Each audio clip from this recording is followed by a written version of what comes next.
Okay, we're ready to begin. Welcome everybody to our meeting today and call the meeting to order at 10:57.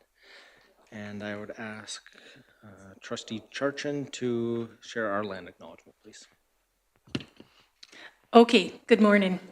Welcome to our division office located on the traditional land and territory of the Niitsitapi, Piikani, Kainai, and Siksika, the Blackfoot people, within the Treaty 7 region of southern Alberta. Thank you, Trustee Charchin. We will now have O Canada. Ask everyone who's able to rise, please.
Thank you to the students of Willow Creek Composite High School for sharing our O Canada today. We will move on to our consent agenda. And the recommendation is that the June 15th, 2026 consent agenda be approved by the Board of Trustees as presented or amended. Can I get somebody to make a motion? Trustee Yegus?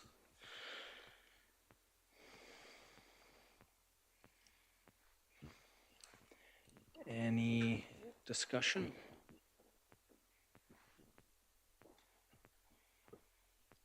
Seeing none, call the question. All those in favor? And that is carried. Moving on to C, emergent changes to the agenda. The recommendation is that the Board of Trustees approve the June 15th, 2026 regular board meeting be approved by the Board of Trustees as presented or amended. I get somebody make that motion, please. Trustee Long, thank you. Any additions to the agenda? I believe we have a couple emergent items. So we have an emergent item that will come after the audit presentation with regards to the external members needing to be re-chosen, selected, appointed for this fall. Okay, so we'll have call for interest for emergent external members added. Anything else? Nikki, if we could also add an agenda item number E10, that the board initiate the Nanton Schools naming process.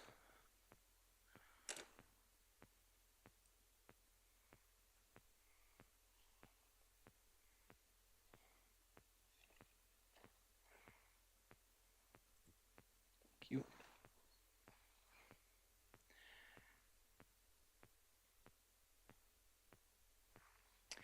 Any discussion?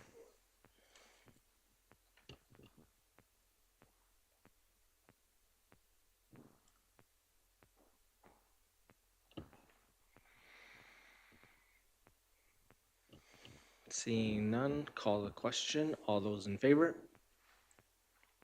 And that is carried.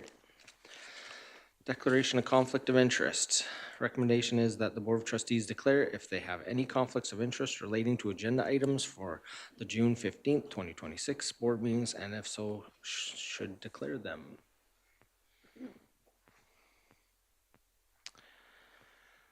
Seeing none, we will continue on. Board evaluation. The Board of Trustees has received a report from Carl Germain summarizing the board evaluation held on June 8th. And at this time, I would request that the board go in camera for approving those evaluations. If I could get a motion to go in camera. Trustee Hodges?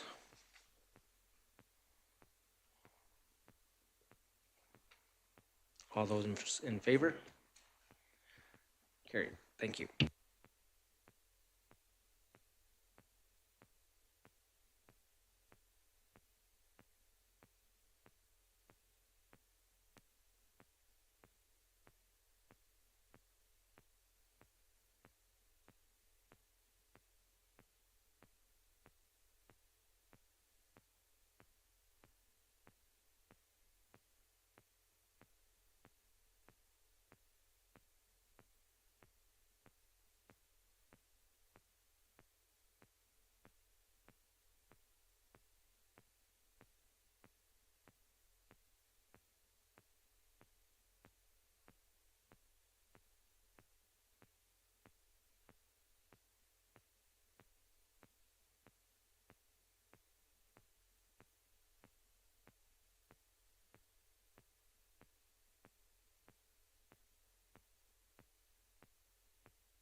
So I'll call us back to order and ask for a motion to come out of in camera. Trustee Hodges, all those in favor? That is carried. Back on our agenda to action items E1, and it is the recommendation that the Board of Trustees approve the superintendent evaluation report as developed during the evaluation workshop on June 8th, 2026, as an accurate accounting of the superintendent's performance for the period August 5th, 2025 to June 8th, 2026. And further, that the board authorize the chair to make any required technical edits and to sign the report on the board's behalf. Can I get somebody to make that motion? Trustee Churchin, thank you.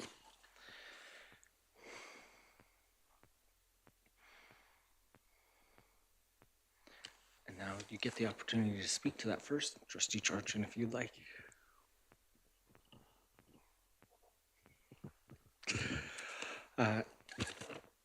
Just want to say thank you to our superintendent, Sean, for great start to his time on the board. It was, we had hired, as said, Carl Germain from Alberta School Boards Association to lead us through that process, and it was really great development for the board to go through it and do the superintendent evaluation as well as the board, and really excited for to highlight all the great things that have happened in such a short amount of time. So appreciate the superintendent's work on that, and ask if there's anything you'd like to share as we approve the evaluation.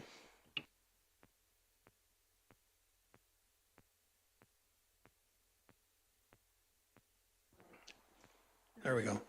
Technical difficulties. Thank you, Chair Toon. And I just want to say that I won't go into a long-winded response other than to say I appreciate the continued trust that the board has placed in me, as well as the trust that administration has placed in me. And it's been a very eventful 10 months.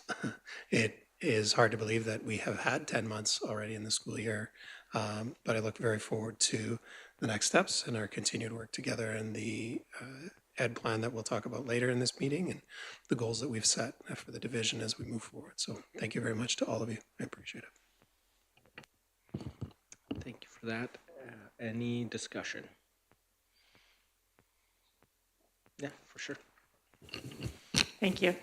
I want to echo what Chair Toon said. I know it's been, this 10 months has been a lot of ups and downs, a little bit of challenges, and I appreciate you coming in and just being steady and moving forward in everything that's happened. It's a lot to put under for 10 months, and just going through this process really highlighted your commitment to Livingstone Range, and so we're really excited to see what happens in the next year too.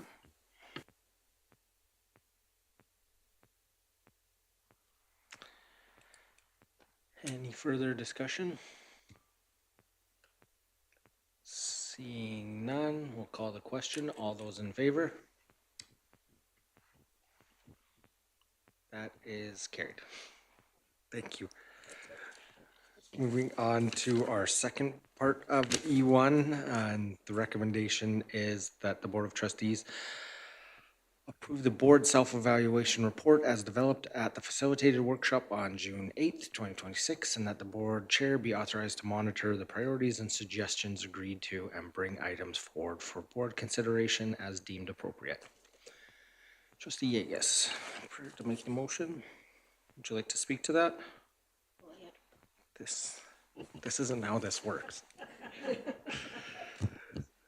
No, again, it was an awesome day with our facilitator. We had actually met with him previously to go through the process, and really the time of reflection and collaboration that gives the board is huge to help refocus and make sure that we're focused on our priorities and really doing the best work that we can as a board. So I really want to say thank you to all our fellow trustees for coming so prepared and thoughtful in our discussion, and for putting in the great work that you all do. So thank you for that. Any further discussion?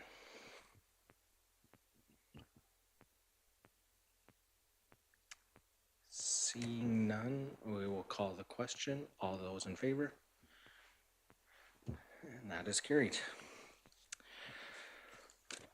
Next, we'd like to move to quarterly financial report. The audit committee met with LRSD finance team on June 11th and reviewed the third quarterly report ending May 31st. The audit committee chair, Carla Gimber, will provide a summary of their review process and key findings for the third quarter. And we'll start with a recommendation that the Board of Trustees, that the audit committee recommends that the Board of Trustees approve the quarterly financial report as presented. Trustee Gimber, you gonna make that motion? Thank you. And we will turn it over to our amazing finance team joining us today. Thank you for coming. Thanks, everybody. All right. So third quarter financial report. Now we are at 9 months into our fiscal year, and that translates to 75% of our fiscal year and 90% of the school year. It's always a bit of a balancing act because most of our school level spending is done at the end of June. So we would expect about close to 90% for our school level expenses and 75% on our other in our other areas. We met with management. We met with the audit committee on June 11th, and we reviewed in detail our revenues and expenses by object and by program. Just to highlight our responsibilities, we review in greater detail the financial results up to May 31st, 2026. And then we report to the board the results of our review, including any areas we feel the board should be aware of. And then on June 11th, we spent 2 hours with the management to review in detail the financial results. And management provided a thorough review and answered all the questions the committee members had. So at the end of quarter 3, we have a decrease in our financial position of $776,000. Now, that necessarily is not a bad thing when we compare to what we expect at the end of quarter 3. So in our next slide here, the first column is the 2026 budget that was approved last year, where we budgeted for a deficit of $171,000. The second column here is where we would expect our budget to be at this point, and so we go line by line into our revenue and expense details, and we say, okay, this is 75% and this would be at 90%. So right now our expected budget is $1,055,000, but our actuals right now are sitting at $776,000. So overall, comparing to the expected budget, we are sitting at a favorable $279,000, which is $227,000 favorable for revenues and $51,500 for expenses. Looking at our revenues and where we are over and under in some areas, Government of Alberta, we are sitting $208,000 higher than what we expect to be at this point. So we had $1.9 million of ATA salary settlements from 2024 to 2028. Now this was somewhat offset by the strike clawback. Now that would be the last line in that point list under Government of Alberta. So we got $1.9 million revenue higher than budget, and then $1.92 million clawback for the days that we didn't have to pay teachers due to the labor action. Then we had $171,000 more for First Nation students attending on reserve. Now this is a bit of an in and an out because whatever we get for those students from the provincial government, we end up paying back to the reserves. Then we recognized $75,000 in classroom size and complexity grant. So in March this year, we got $600,000 from the government for classroom size and complexity. And so far, we have recognized $75,000 of that, meaning for the 2 teachers and 4 EAs that go against that grant, $75,000 has been expended. Then we recognized $80,000 in some small grants that we don't budget for. And then whenever there's a revenue line for those grants, there's an offsetting expense as well. So it doesn't affect our bottom line. We also got $20,000 more in fuel top-up subsidy. That was because in the last quarter, fuel prices were high, so they ended up giving us a bit more for that. We got $12,000 more for our home ed funding because our enrollment count was higher than what we had budgeted for. And then few areas where we are under for Government of Alberta revenues. We are short $41,000 in mental health grant. So we budgeted for $209,000, but what ended up happening, we used some of that funding last year before August 31st, 25. So we're a bit under budget for mental health grant. Then we're sitting $135,000 lower in our provincial grant funding. Now, again, when I say lower, that means we're $135,000 lower in recognizing that grant money. That's because we haven't quite spent those funds yet. Earlier this year, we got a federal nutrition grant as well. And there were two deposits, one for 24-25 and then one for 25-26. And we have already recognized that money. And then again, we got $1.92 million clawback for the strike. Federal government, now this revenue is for students that live on reserve but attend our schools. So we're sitting $124,000 lower than what we had budgeted for. That's because we had 13.5 fewer federally funded students than our budget. Some other areas where we are over. So we have $150,000 in nutrition donations. Now there are some other nutrition donations outside of provincial and federal. We have Northback, we have Breakfast Club, which have some more strict timeline to when those funds can be spent. So we end up using those funds first before we dive into our provincial nutrition money. So we have recognized all of the other nutrition donations so far. And then we got $37,000 from the estate of Philip. That donation was not targeted, so that ended up hitting our revenues. And then we have $25,000 stronger returns on investment than anticipated. Looking over our expenses, we're $51,000 favorable compared to where we expect to be at this point. And when I say $51,000, that's almost right on target, given expenses so far are $43 million. Some notable staffing activity because staffing is the biggest area of our expense. We added 2 complexity teacher in the past quarter, and then we saw that offsetting revenue in our revenue where we were over. And then for certificated staff, one area where we're over budget so far is our sub costs. So we're $50,000 over our sub budget. And into the new year, we have plans to monitor that closely. So not only from a financial perspective, but also from an HR perspective as to why that has been happening. Then for our non-certificated staff, we're also over in our sub costs by $14,000, and these continue to climb up. This was 13% higher than last year, and already 46% higher from 2024. Some other areas under services, contract, and supplies. So all these get lumped together under one line on our financial statements, but then I've broken it out here in different categories.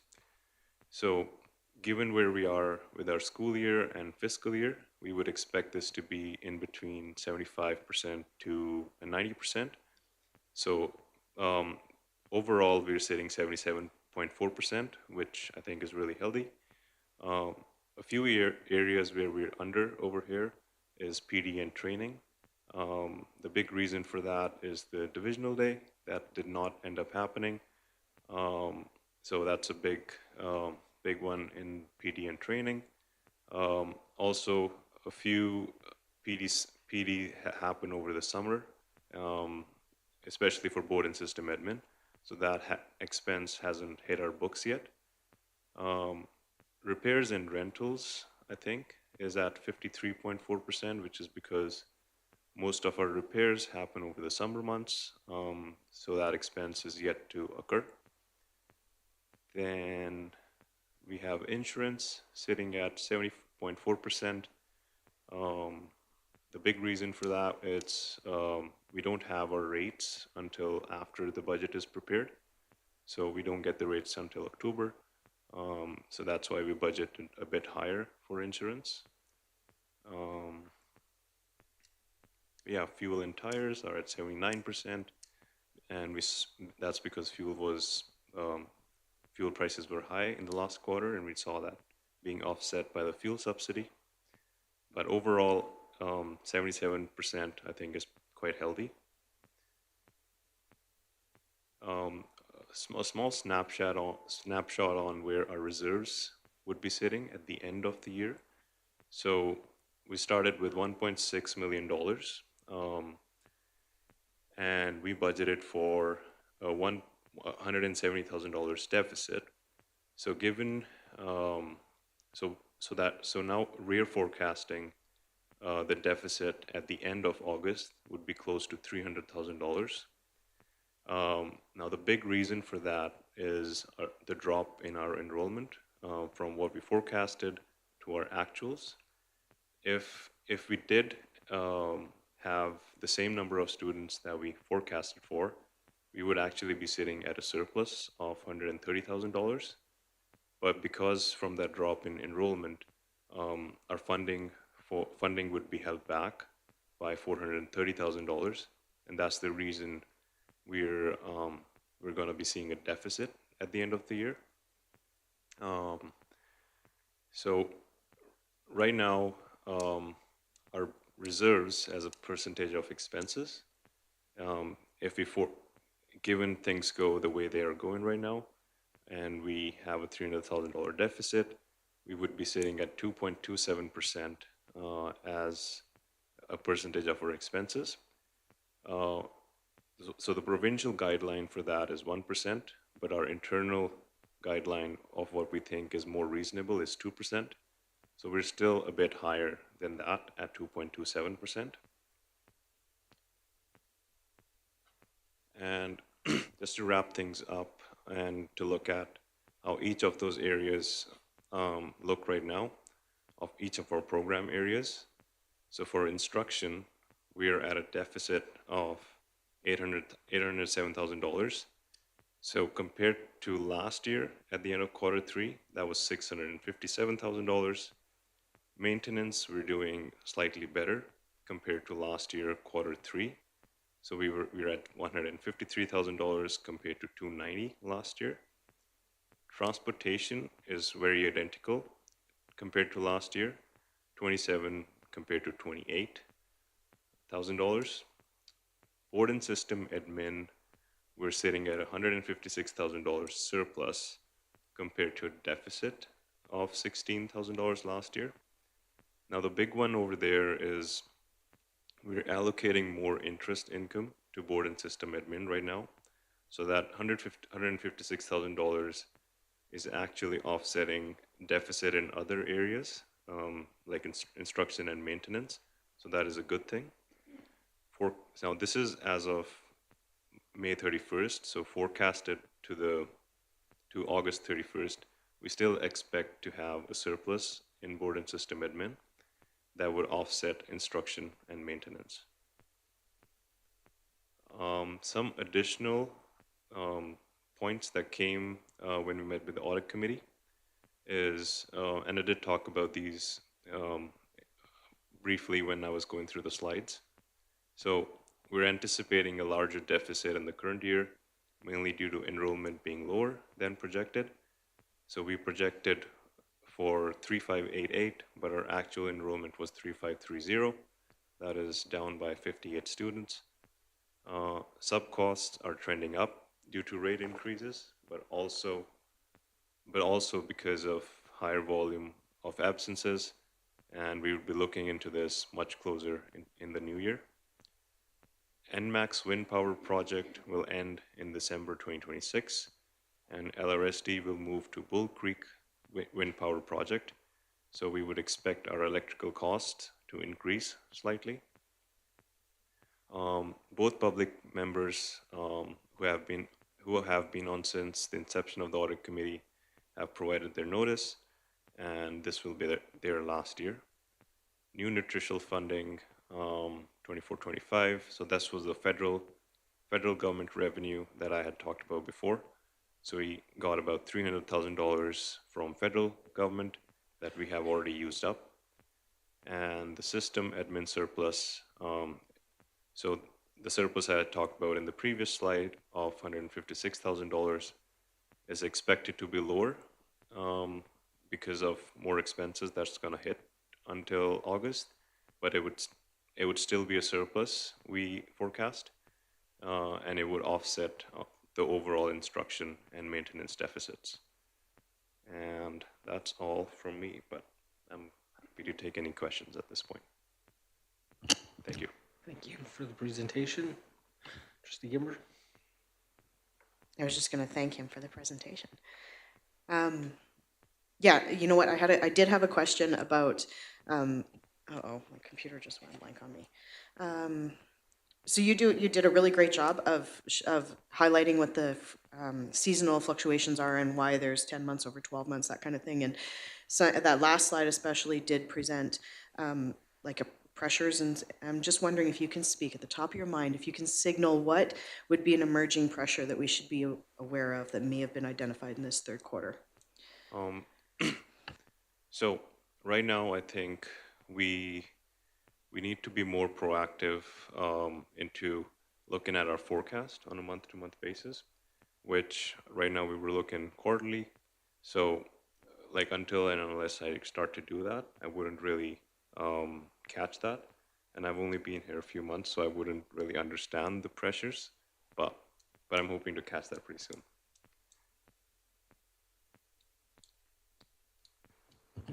Can I just add to that? And I mean, I'm not going to speak to the numbers, but I'll let the finance gurus go through those pieces. But one of the things that we've talked about at a central level is exactly what Ash just spoke to, is the forecasting. So we'll spend some time when we start the school year looking at certain cost centers. Ash referred to a few of those specifically related to sub costs, to track those, to better understand, and that weaves into what I'll speak to when we look at the education plan. But the idea is being able to project and forecast ahead of time so that we can make adjustments as we move into, can't believe I'm going to say this, as we move into our next budget after this one. So I think, one of the things I will say is that I will commend Ash for the work that he has done in a very short time to really understand the budget, to understand the processes, our cost centers, revenues, expenditures, all of those pieces, and then to also propose suggestions on how we forecast and how we go forward and look at those. So I think he's being very humble in the process that he's already engaged in. That process is underway. So I think it's important to recognize that too. Thank you. Trustee Hodges? Thank you. I just noted that our projection for enrollment was down quite a bit more than normal. Like usually we're pretty close to our projected enrollment. Was there anything that was off this year, or schools just didn't anticipate, or families moved away, or was there any key trend there that our enrollment was quite a bit off more than it normally is?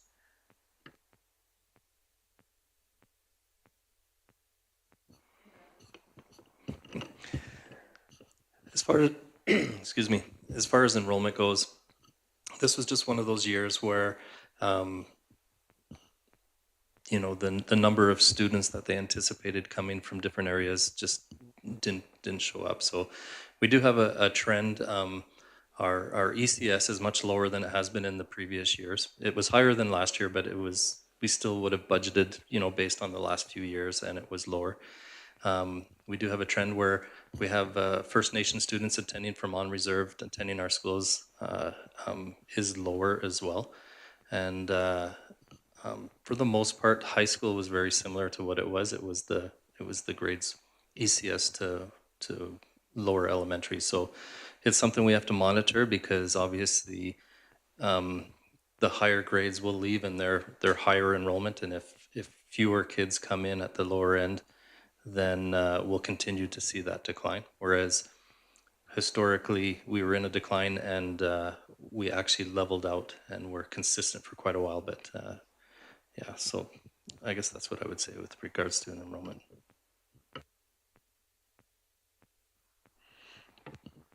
Any further questions?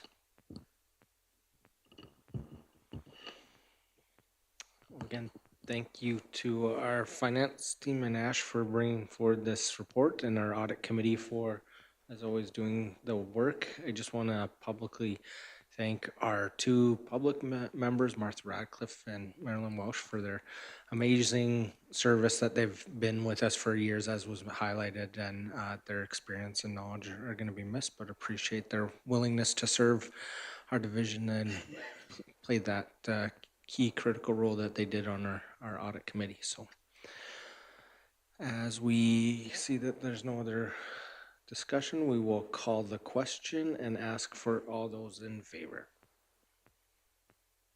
And that is carried. Thank you. Lunch is here, so we'll break for half an hour for lunch and reconvene back in the agenda after that. Thanks.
So as we all get settled, we'll call us back to order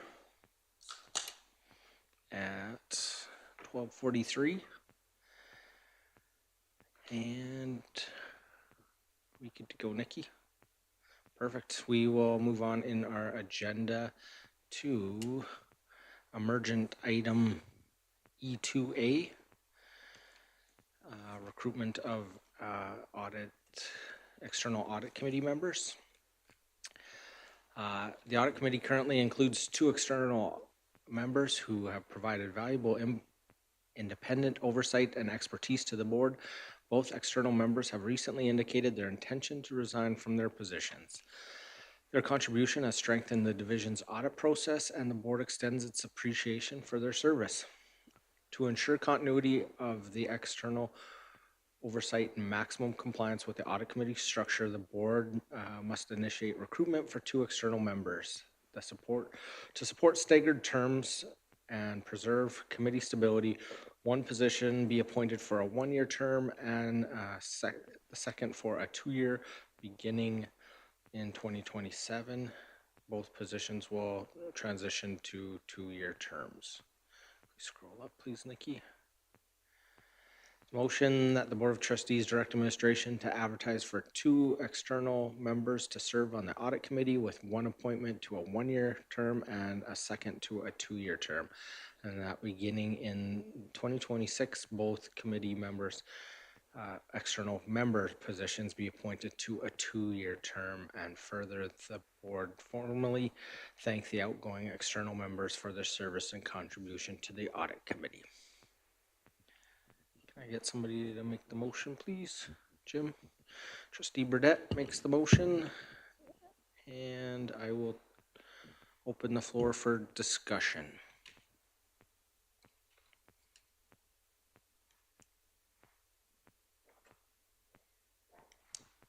Go ahead, Trustee Gimmer. Thanks. So the audit committee terms of reference say that the positions will be for 2-year terms, but they wanted, it will be staggered 2-year terms. So there's a typo actually in that bottom motion there, Nikki. I'm sorry, it should say in 2027.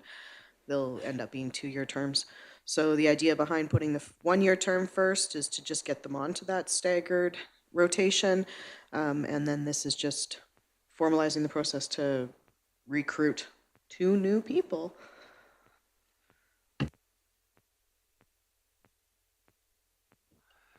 I guess these guys were there for a 2-year term, and how long have they been there?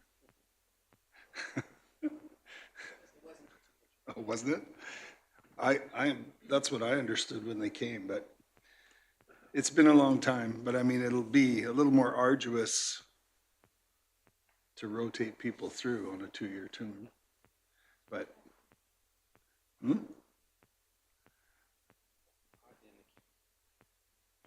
Anyway, that's my point, is I'm just wondering if that's short. Go ahead, Trustee Hodges. I'm just wondering, although it says a 2-year term, I'm sure that they could, if they wanted to continue on, they could still continue on past the 2 years. This is just gives a commitment of at least the 1 year and the 2 year, so that we have them for at least that time. I think that anybody who wanted to stay on longer absolutely could. Just a question for Trustee Gimmer putting forward the motion. Was there any consideration for going longer than the 1-year term? I know you wanted staggered, but possibly moving it to a 3-year and a 2-year, just because having somebody come on and transition on and off could be short then. Go ahead. So these conversations all took place already during the terms of reference for the audit committee when it was approved last October. So that was where it was decided that it would be a 1-year and then a 2-year. And then the idea behind having a 2-year versus a 5-year is to also open it up to the community to see if anybody else wants to put their name forward and to get some, while the staggering gives you the continuity of having the same external member on there for the alternating, but it also gives some fresh perspective on there. Thank you.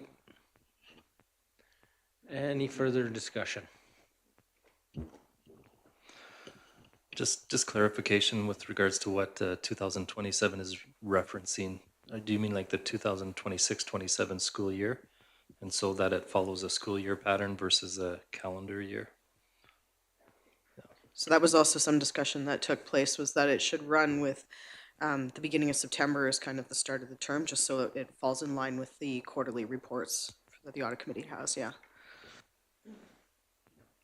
So do we need any clarity through that? Is that clear to everybody when the start date is? As you ponder that, I'll go to trustee Yegus. Can the person who was on this one-year term, when they apply to go for another year, or how long? Or is there going to be a limit to the amount of time they could? Note the terms of reference have nothing in there with regards to the length of time that somebody is allowed to serve. So yes, they could certainly put their name forward again.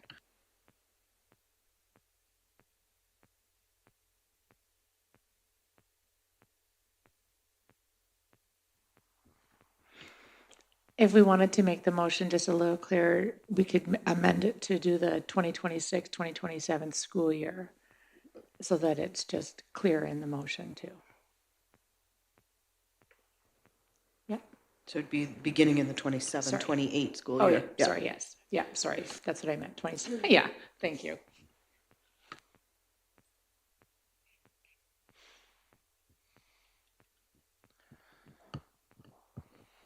Yeah, go ahead.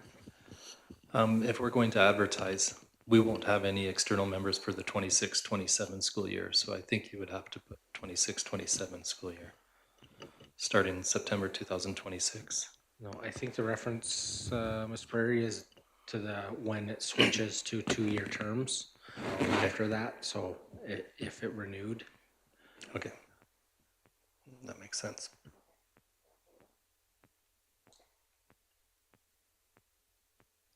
So we have an amendment on the floor to amend it to change to 2027 to 2027-28 school year. Any discussion on that amendment? Seeing none, would the mover like to close? No. That was trustee Hodges that made that motion. So we will call the question. All those in favor? Carried. Thank you. Any further discussion on the motion?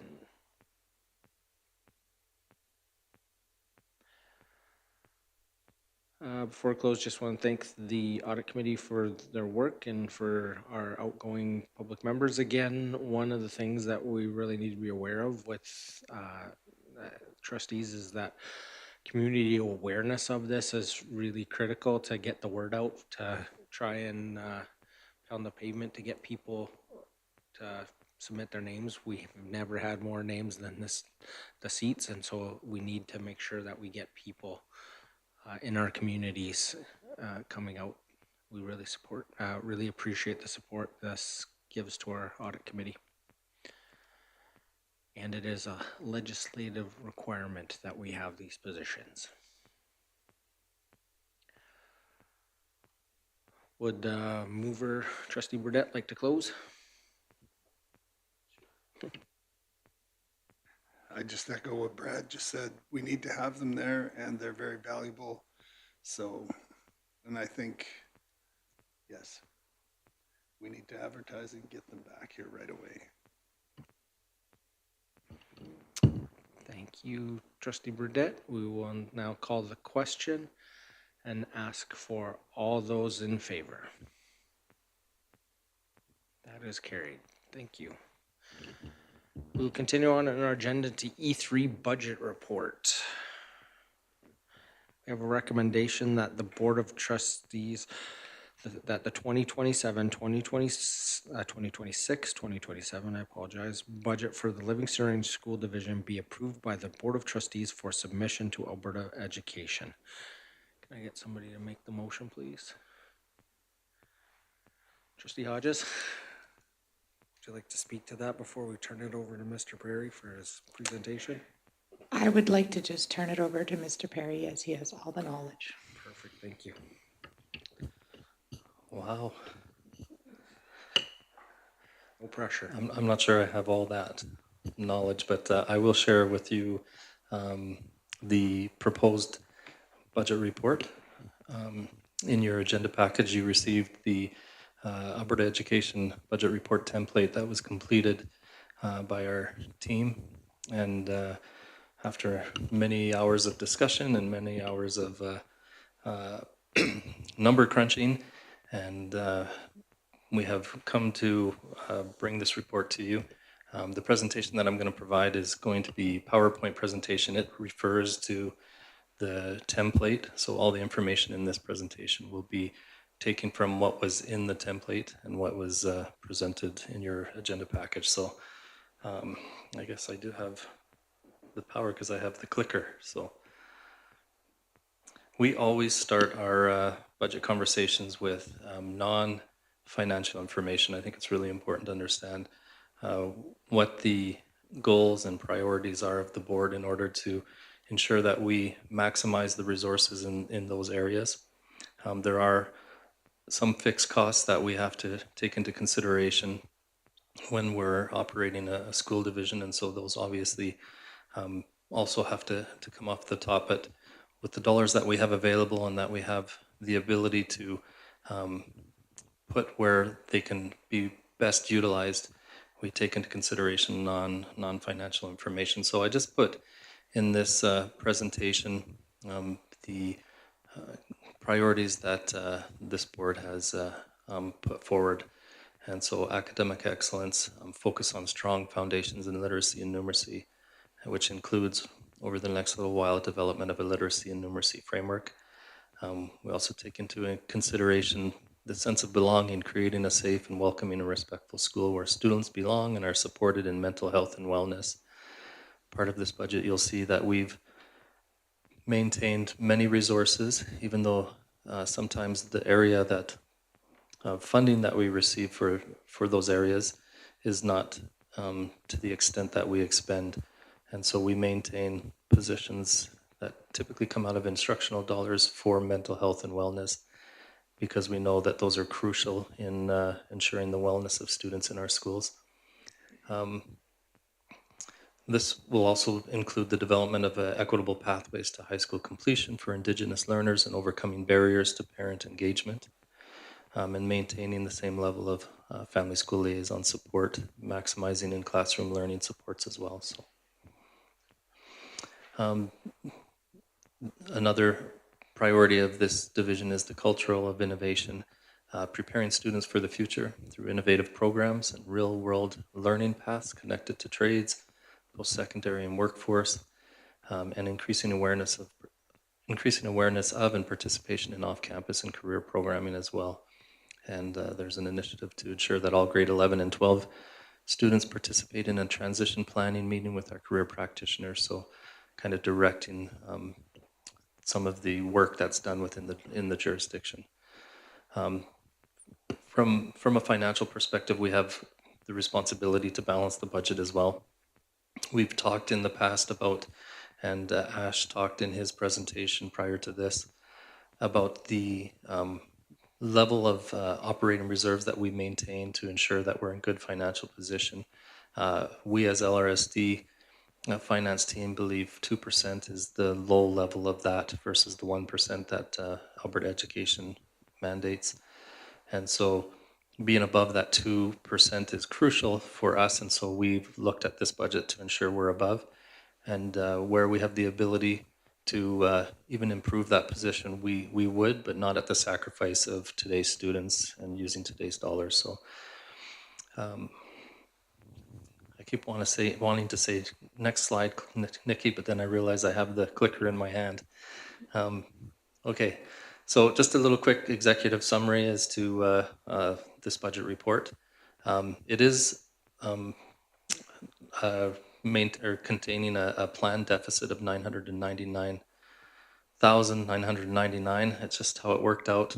We probably should have rounded up, but versus the current year that we're in, we plan for 170,000 deficit. For the most part, this planned deficit is offset by an accounting function of ARO, and it's a non-cash transfer of 149,490. So ultimately, there is a small increase in our operating reserves from this budget of 49,490. And so at the end of the day, our net assets actually will increase by a small amount.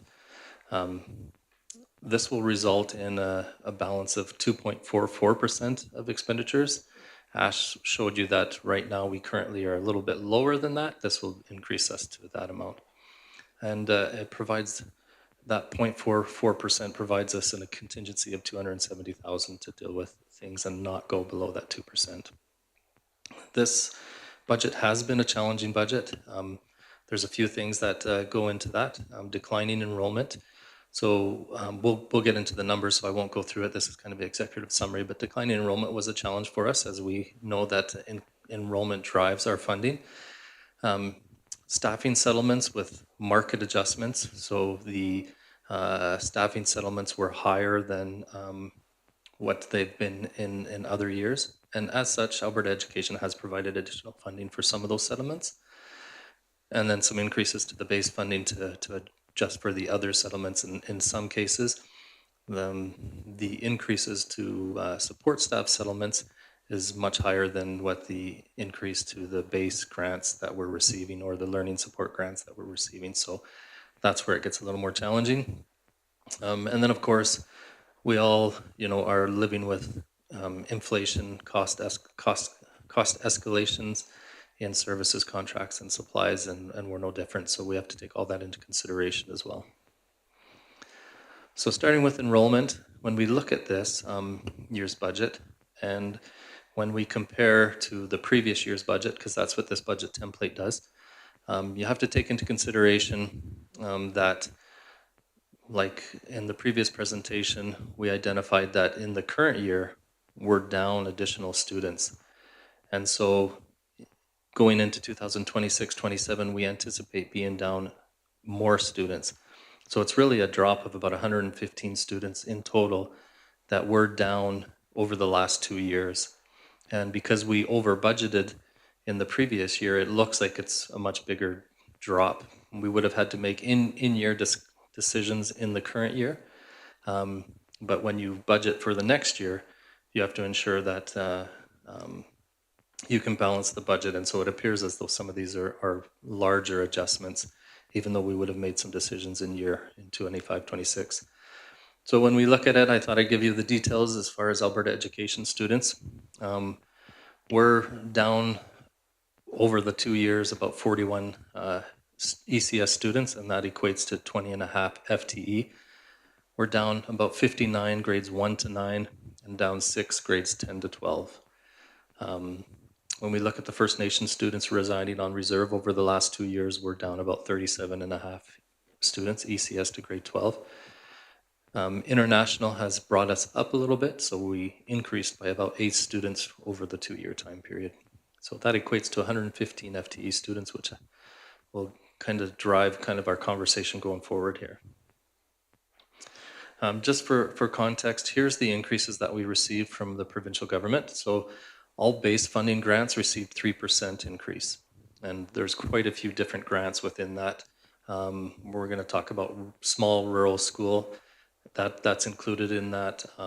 Your base funding for grades ECS to grade 12, home education, all of those grants are in there.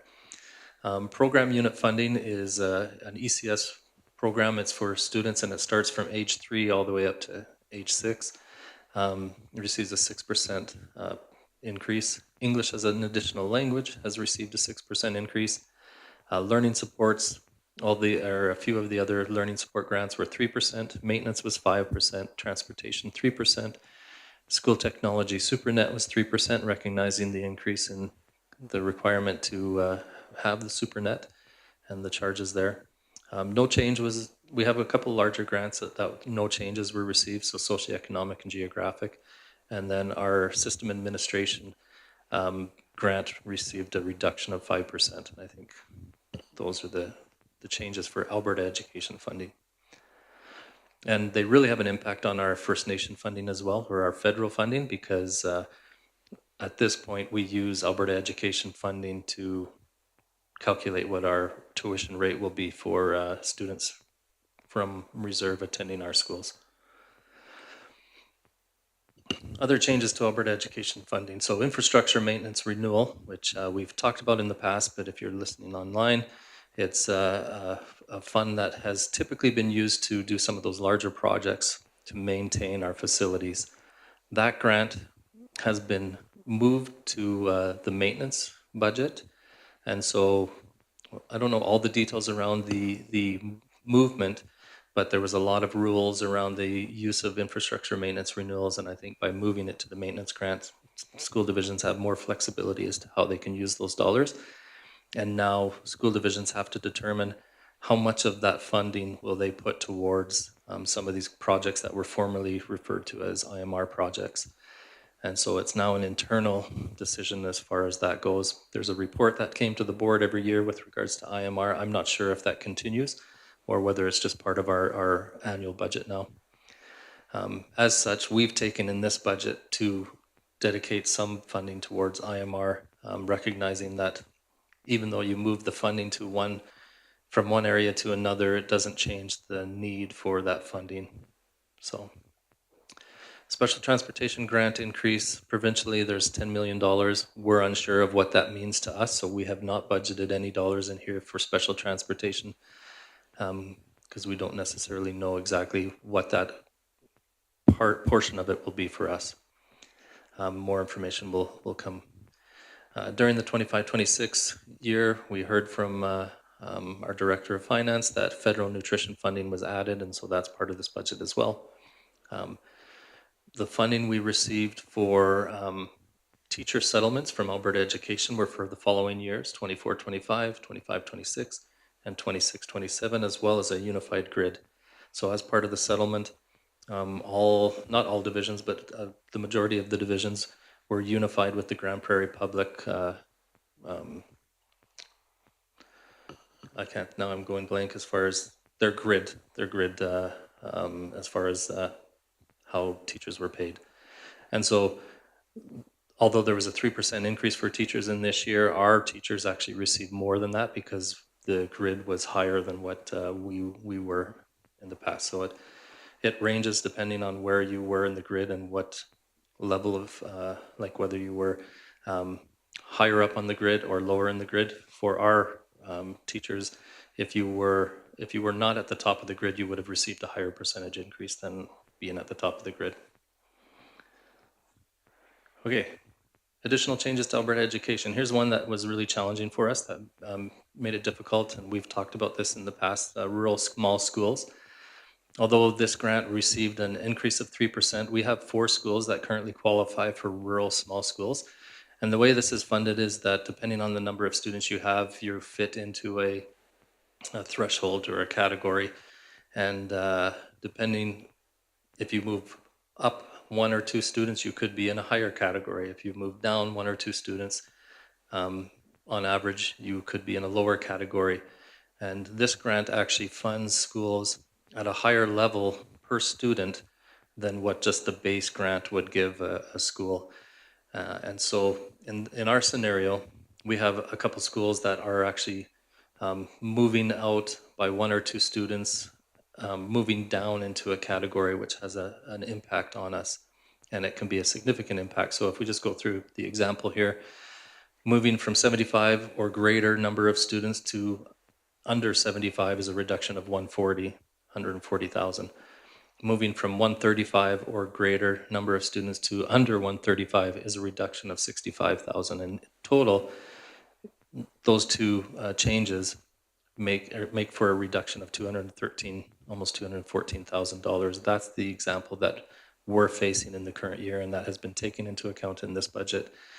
Now, if more students come to those schools and they experience a higher enrollment, they may go up by 1, we could get that funding back. But as far as this budget, we had to take into consideration that currently they're projecting to be below, and we didn't want to budget and more revenues and then be in a scenario where we have to pull those revenues back, and then we'd have to make changes to our budget and so forth. So this is how we budgeted for the current year. Impact on staffing. Staffing settlements for teachers and support staff were higher than past years. Again, ATA settlements were covered by corresponding grants from Alberta Education. Support staff settlements are to be covered by the base rate, and I said this most of this already, but the support staff settlements due to market corrections were higher than the funding rate increases. Funding through class size and complexity grants and complexity teams have helped to maintain teachers where we may had to have reduced based on enrollment, but we were able to maintain teachers, and specifically in the schools that the funding related to. So overall, we would be down 6 teachers due to enrollment. When you look at the 115 students, we'd be down 2 due to other declining funding, but the class size and complexity put three additional teachers back in there, and we were able to maintain other due to the complexity teams. But those would have already been established in the current year and carried forward into the next year. Support staff educational assistants are up 3 due to the complexity teams, slight increase in custodial hours. 1 additional route was added in the current year. You might want to dismiss that. And changes in administration reduce costs, so changes within our administration setup with the transition of people leaving and people coming in. We had the ability to reduce costs here locally that could support instructional side of things. Changes to Alberta education revenues. So there'll be a 4.4 million increase overall, and these are the different areas where we see increases.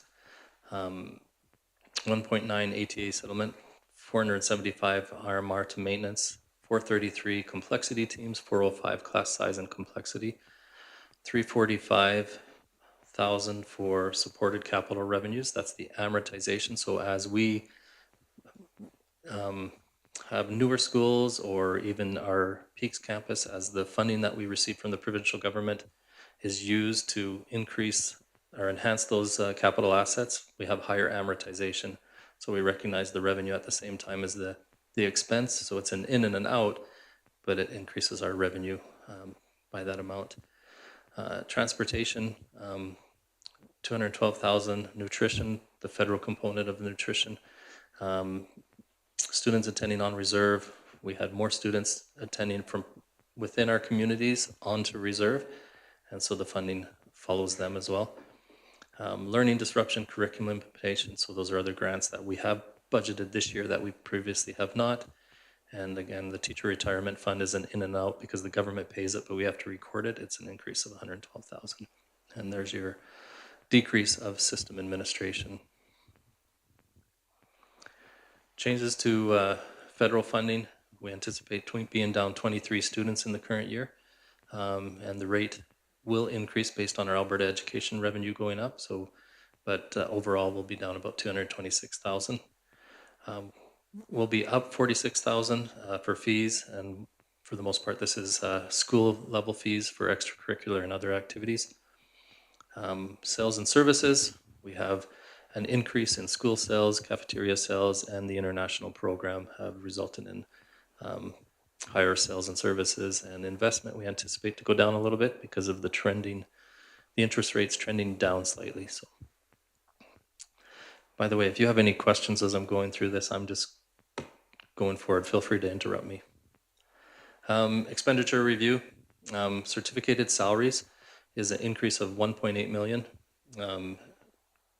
These are all the net of staffing changes above and staffing settlements. We talked about this a little bit in the previous presentation, that there's a trend for sub costs increasing, and so we've taken that into account in this budget as well. Support staff is an increase of 650. For the most part, that's the net of the staffing changes and the above staffing settlements, and sub increases as well. Benefits is a $525,000 increase to us. Not everybody thinks about this, but as benefits go up, that is an increase in our costs to maintain our current staff.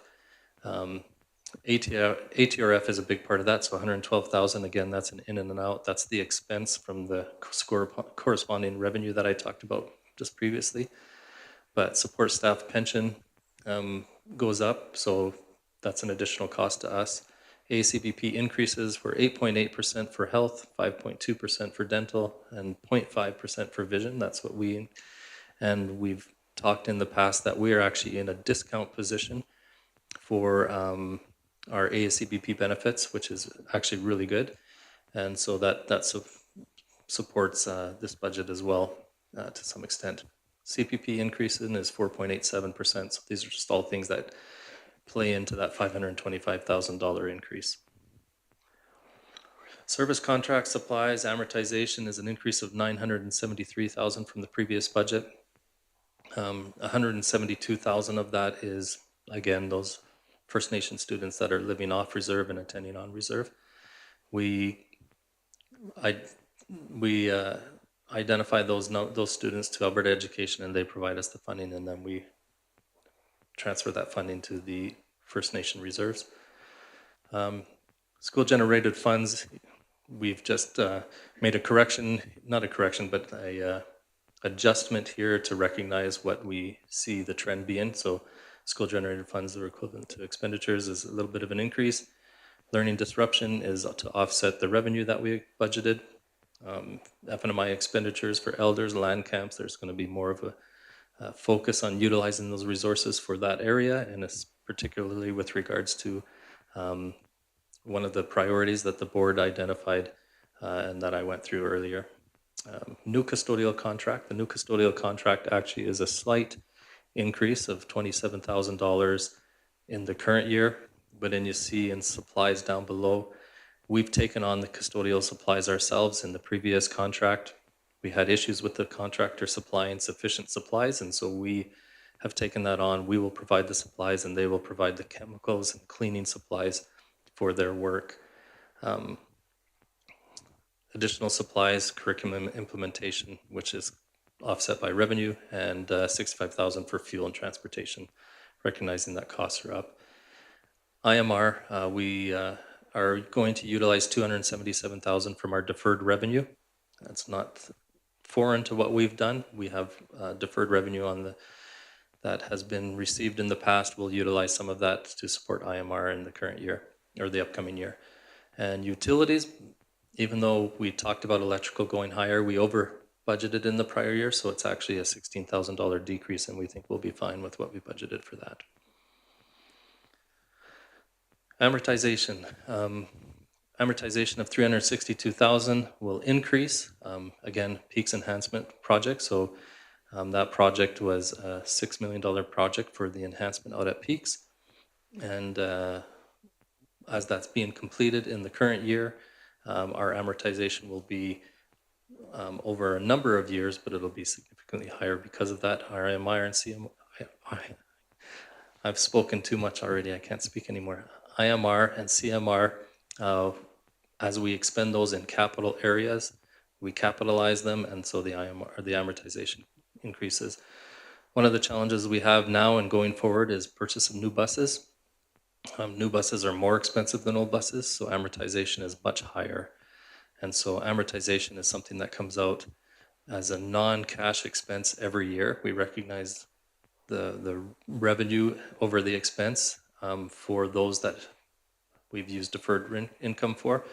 In others, it's offset by invested in capital assets. And so when you have a bus that you capitalized at $80,000 coming off of your amortization list, but you have a bus that's going on for $180,000, that's an additional cost to that budget line. So that's why there's increases there. And it has to be taken into consideration in our transportation budget. Okay, we're getting close to the end, I apologize, but some other business and financial risks that we've noted on our budget report is the cost escalation for products and services continue to rise. Our international program right now is budgeted for 50 students. We actually had more than that in the previous year, but we have to, we've always budgeted for 50 students because that's a manageable number. And there's risk associated with that. There's international affairs that could quickly change, that could impact our ability to bring those students here. We experienced that in COVID time. So I'm just noting that this is a risk associated with this budget, is that we don't have control over that component. We budgeted for 50, but who knows what will happen internationally.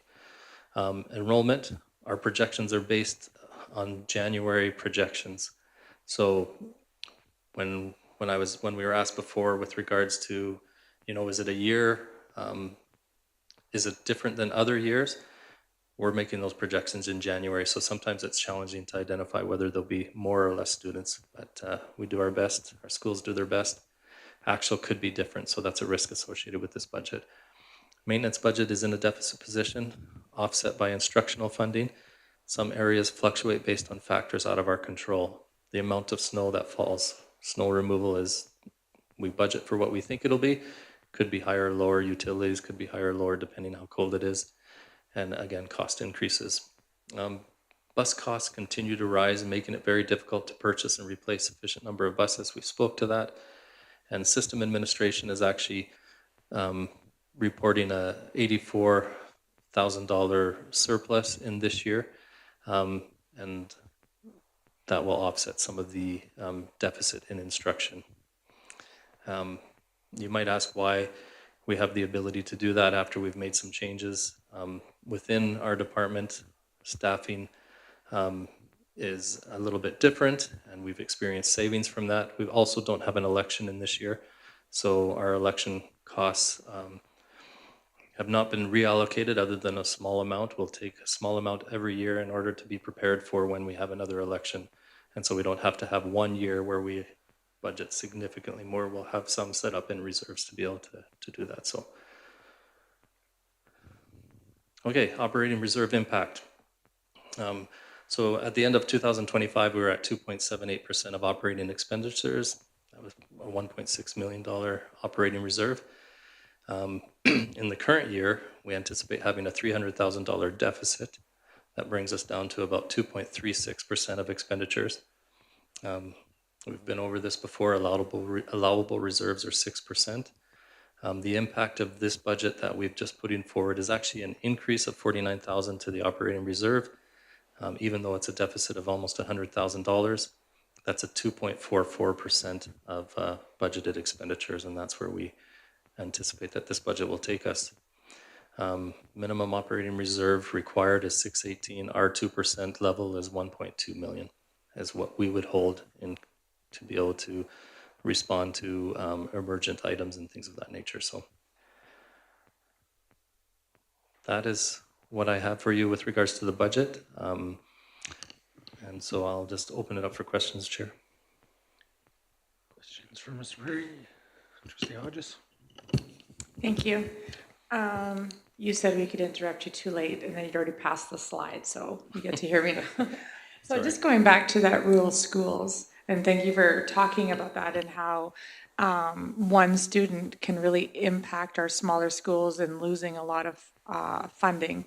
I think it's really important for us as a board to maybe have a conversation with our minister and just really reiterate how important it is for rural school divisions and how much it really impacts us in moving forward. And it could be the cost of a teacher. We still have buildings to maintain, and that much money for the loss of one student just doesn't really, it's not great for us. I don't know how to better say that, but I just think the impacts are not seen by the government in rural school divisions. So I don't know if there's anything more you wanted to add to that, but I just really wanted to point that out. No, it's a challenge when you fall 1 or 2 students and you have a significant drop in revenue. On the other hand, when you gain that 1 or 2 students, you increase significantly as well. But it's challenging to budget because we don't know what our enrollment will be. We've projected it to be just slightly under in those 2 schools. Hopefully it's over and we get those funding back, but it's challenging to not know what it will be and have the ability to budget accordingly. Okay, so if our enrollment or funding shifts, what scenarios has administration considered to maintain stability for students and staff? So what in this budget, with this particular grant, we've chosen to budget as though we're under those numbers, under those thresholds, so that in September, if we have those numbers, we have the ability to add the dollars back versus budget as though we're getting more students, and then September, we have to pull dollars away and reduce positions and things of that nature, right? So it's a better news story if we get to September and we have additional funding that we can enhance what we are currently doing. We can take those dollars and address areas of need. And so that's our position going forward, and why we chose to budget the way we did.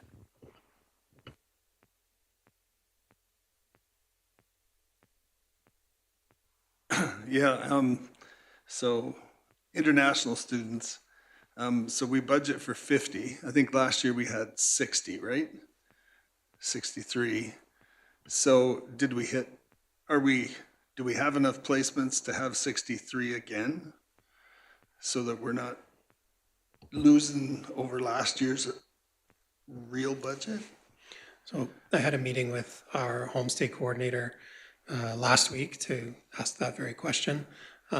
She anticipates being able to place all of our current students that have submitted applications by this week, and has had a number, I won't misquote, so I won't give you the exact number, of new applicants to host those students.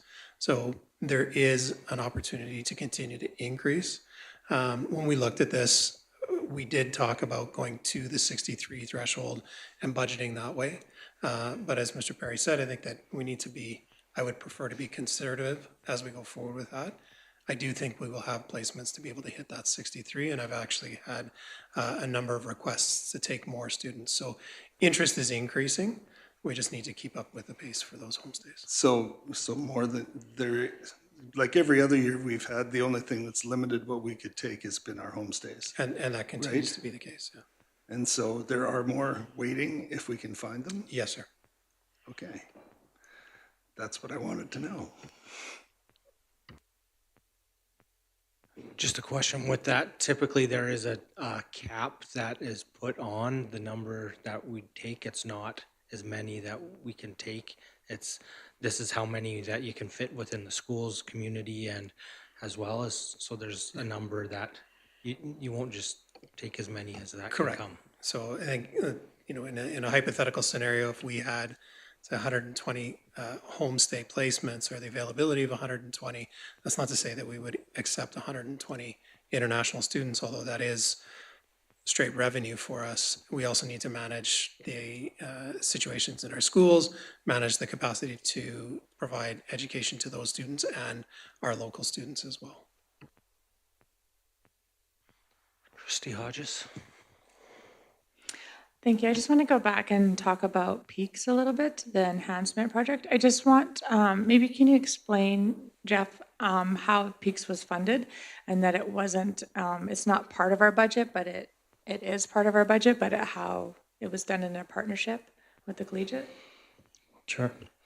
So obviously we use Peaks Campus for our own purposes throughout the division, our own programming for land-based and place-based programming. The opportunity came about to make an application for our collegiate program, dual credit courses that we're offering in the environmental area.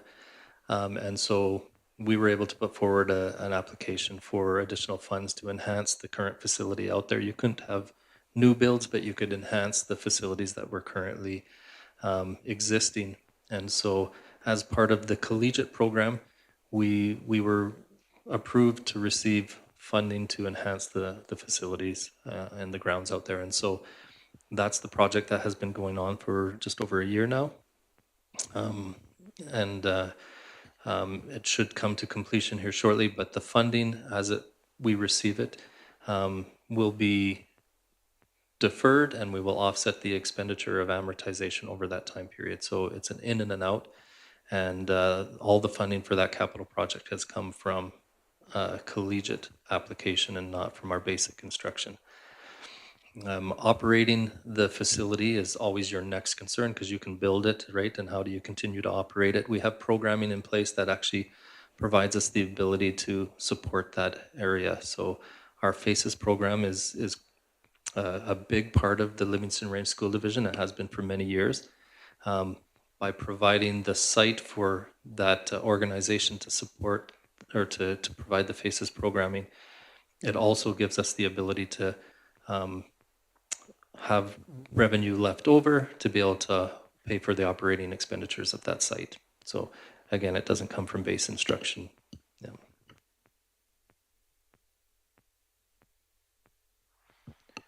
Trustee Gember. Yeah, so I know that we get a lot of targeted and grant funding and that kind of stuff, but I'm wondering if you can identify areas in the budget where we're relying on one-time funds to support ongoing needs, and then what the long-term implications of that are. Yeah, sure. We receive funding for a mental health program. It's in partnership with the Calgary Police, and it's funding that we've received over the last 2 or 3 years, and we have mental health therapists within some of our schools. We've waited, and we're still waiting to ensure that we have the funding in place for next year. And so that can be challenging when we haven't heard, but it's year to year funding that as long as we have the funding coming in, we have the resources available to put in the schools. So that is one area. Off the top of my head, I can't think of anything else, but that's the one that sticks out to me as far as additional supports in the schools. Jordan Principal was another one. Where we lost it last year. So in the current year's budget, we didn't have Jordan Principal's funding that we had access to. And so there was a year, the previous year, we had an influx of support staff. And then when the funding dried up, or maybe that's not the proper wording, but we didn't have available to us, there was a decrease in support staff positions, which is challenging as well. So yeah. Did I answer the whole question? You did fantastic, thank Okay, you. thanks. If I could just add on to what Mr. Perry said, the program that he alluded to that's funded through the Calgary Police Foundation is called the Integrated Schools Support Project. It's designed to provide wraparound service to students, and we use those funds to hire mental health therapists in our buildings. We have 3 across the division who are providing support beyond what our other mental health professionals can provide. Their funding has been a question mark for them, and so we anticipate we will receive it. And in fact, last week we did get confirmation that, maybe confirmation is the wrong word, we got an email saying that they are hopeful and the outlook is positive that those funds will continue. We have talked about how that could be managed contingently if we did lose that funding, because to go back to Trustee Gember's question about sustainability, relying on one-time or year-by-year grants is not always a sustainable way to operate and can create fluctuations and questions. But I think we would be able to mitigate those situations, but it still does call into question. And another one, albeit somewhat different, is dual credit funding and dual credit enhancement funding or startup funding. So we have submitted applications to increase some of the dual credit programs that we operate. That comes with commensurate funding to implement those programs. So approximately $50,000 can go towards those. Again, another not overly sustainable method of offering those programs. And then once they are built, there is no support from the province for, say, tuition with your post-secondary partners or those other pieces. So it's either at the expense of the division or the user. And we really try to ensure that the expenses aren't passed on to our users. So we as an organization absorb that. But again, something that has been long discussed, at least for over the last decade with the province, around consistent, sustainable dual credit funding needs to follow through to divisions. Thank you. Trustee Yegus. One of the things that was mentioned was that during this last year, the federal nutritional funding was added to the provincial funding. Was there an increase or a decrease in the funding that we're going to be getting now? for Yeah. the nutrition? Yeah, so there was there was an increase in the funding. So it was in addition to the provincial funding, the federal funding came in. So one of the things I'd just make note on is in the past, we hadn't recognized the resources. We had to some extent, but not fully, recognized the hands that are working to do the nutrition. So we had some expenditures in personnel for nutrition, and with the additional funding, it gives us the ability to recognize all the hands that are working towards supporting that area. In the past, we've used educational assistants. Well, that takes them away from what their role is, and or we've used other individuals within the schools. Now we have the ability to recognize and pay specifically the individuals that the portion of time that they're used for nutrition to recognize against these grants, which is very helpful in the schools so that we're not pulling away educational assistants who should be supporting in other areas in the classroom.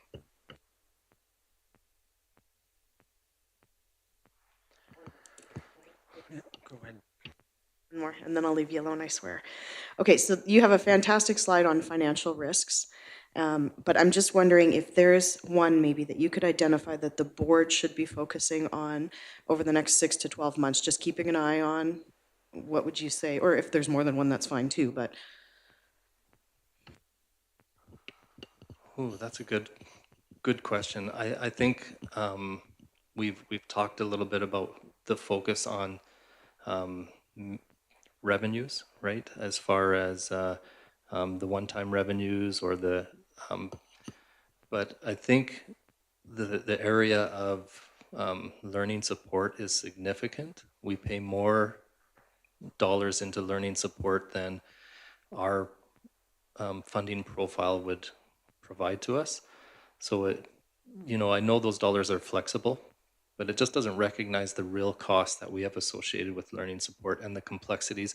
I know the government, I'm not casting stones or anything. I know the government is working to provide supports for complexity in the classroom and things of that nature. And so I think they recognize it, they're hearing about it. But when I look at it from a financial perspective, not taking anything into consideration in the classroom because I'm not in the classroom, and to understand what the complexities are, that's what we're hearing. There's more complexities and we need more resources to support those areas. And so from a financial perspective, I'm like, but they don't give us enough money to do that. So, so you have to justify why we would use those dollars for that purpose. And so I think the biggest risk for us is the removal of instructional resources in the classroom because of the costs of the other areas. That would be my biggest takeaway. thank you. I appreciate that.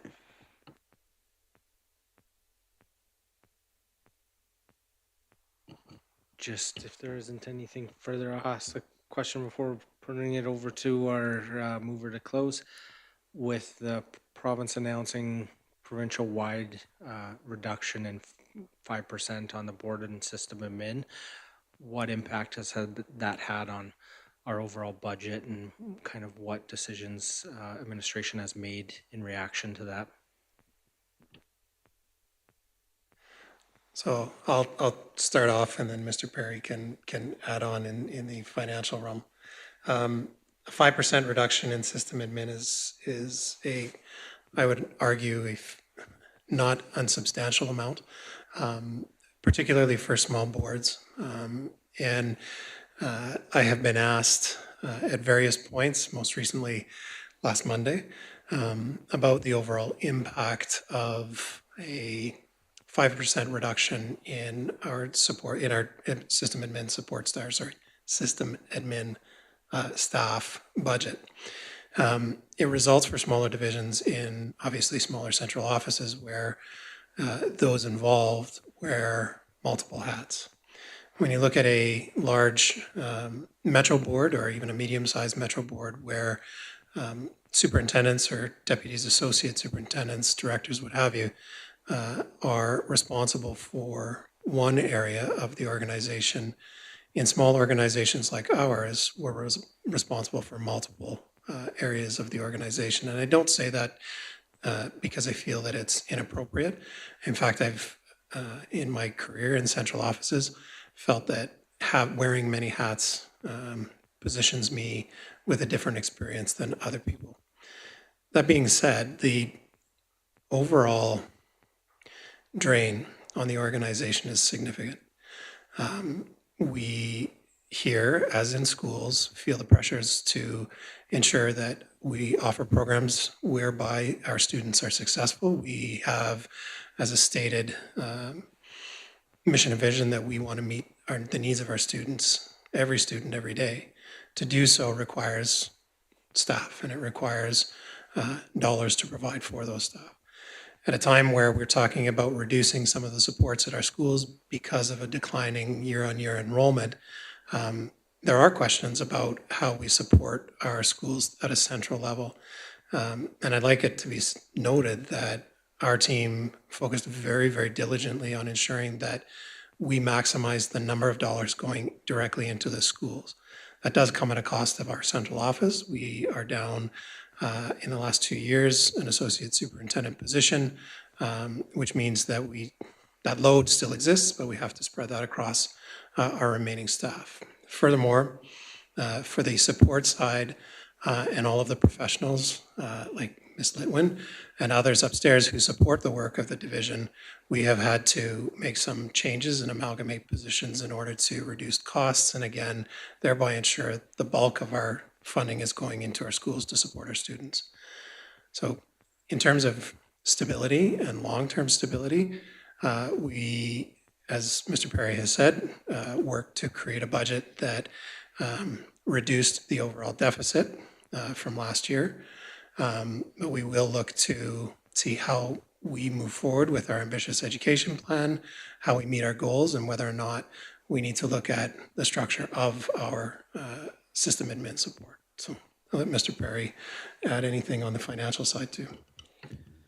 No, not a lot to add, but I mean, the only thing, so I will add one thing. It's after I say, not a lot to add, but the only thing I would say is like even the legislated requirements that are coming down the line, like health and safety is a perfect example where health and safety would have been done off the desk of one of the individuals in the division, and it got to the point where it was too much for one person to do off the side of their desk, and so we now have a 0.5 health and safety coordinator that we share with another jurisdiction.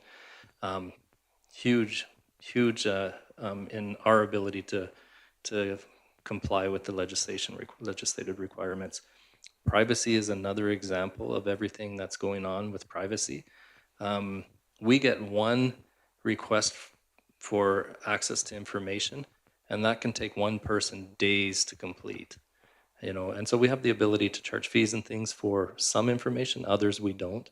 But who does that, right? So in our office. So I just these other things that come down from other legislative requirements. We should be doing things, but the work that needs to be done in them has increased, and so that just puts more on the individuals that are within the office. And I don't say that, you know, trying to you know, support other positions or anything of that nature. It's just the reality of what's happening in our jurisdiction. So, yeah. Thank you for that explanation, and I appreciate all the work bringing forward this budget. I think, as you talked about, the impact to rural is not equitable to what it is in the urban areas, and we see that with the small schools grants and things like that as well, the impact on that. So looking forward to new school year and some key advocacy that the board can do in those areas to help highlight those real world issues that we're seeing in our rural communities. I will turn it over to Trustee Hodges to close if she'd like. You just pretty much said everything I wanted to say, so I'll just say you did my closing. But I just really appreciate too the work that went into this budget. I know it was a difficult budget, and I mean, they're never easy budgets, but thank you to everybody who did the work on the budget. It was a great presentation too. Thank you. Thank you. And with that, we will call the question and ask for all those in favor. Carried. Thank you. That brings us to E4, Education Plan. Superintendent Sean Beaton will review the 2026 to 2030 Education Plan. And I think we need to amend the prefix there and the motion. My farmer math isn't working on that. I think it's 4-year for the Board of Trustees for approval, and that moves us to the recommendation that the Board of Trustees approve the 2026 to 2030 4-year education plan for the Livingston Range School Division. Can I get somebody to make that motion, please?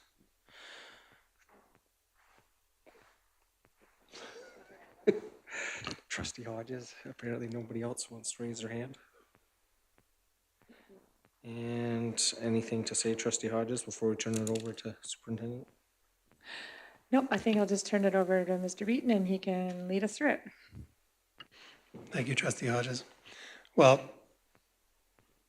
I'm going to first start by saying thank you. And while it's not my first time speaking today or this afternoon, I'm still going to say thank you and good afternoon, everybody.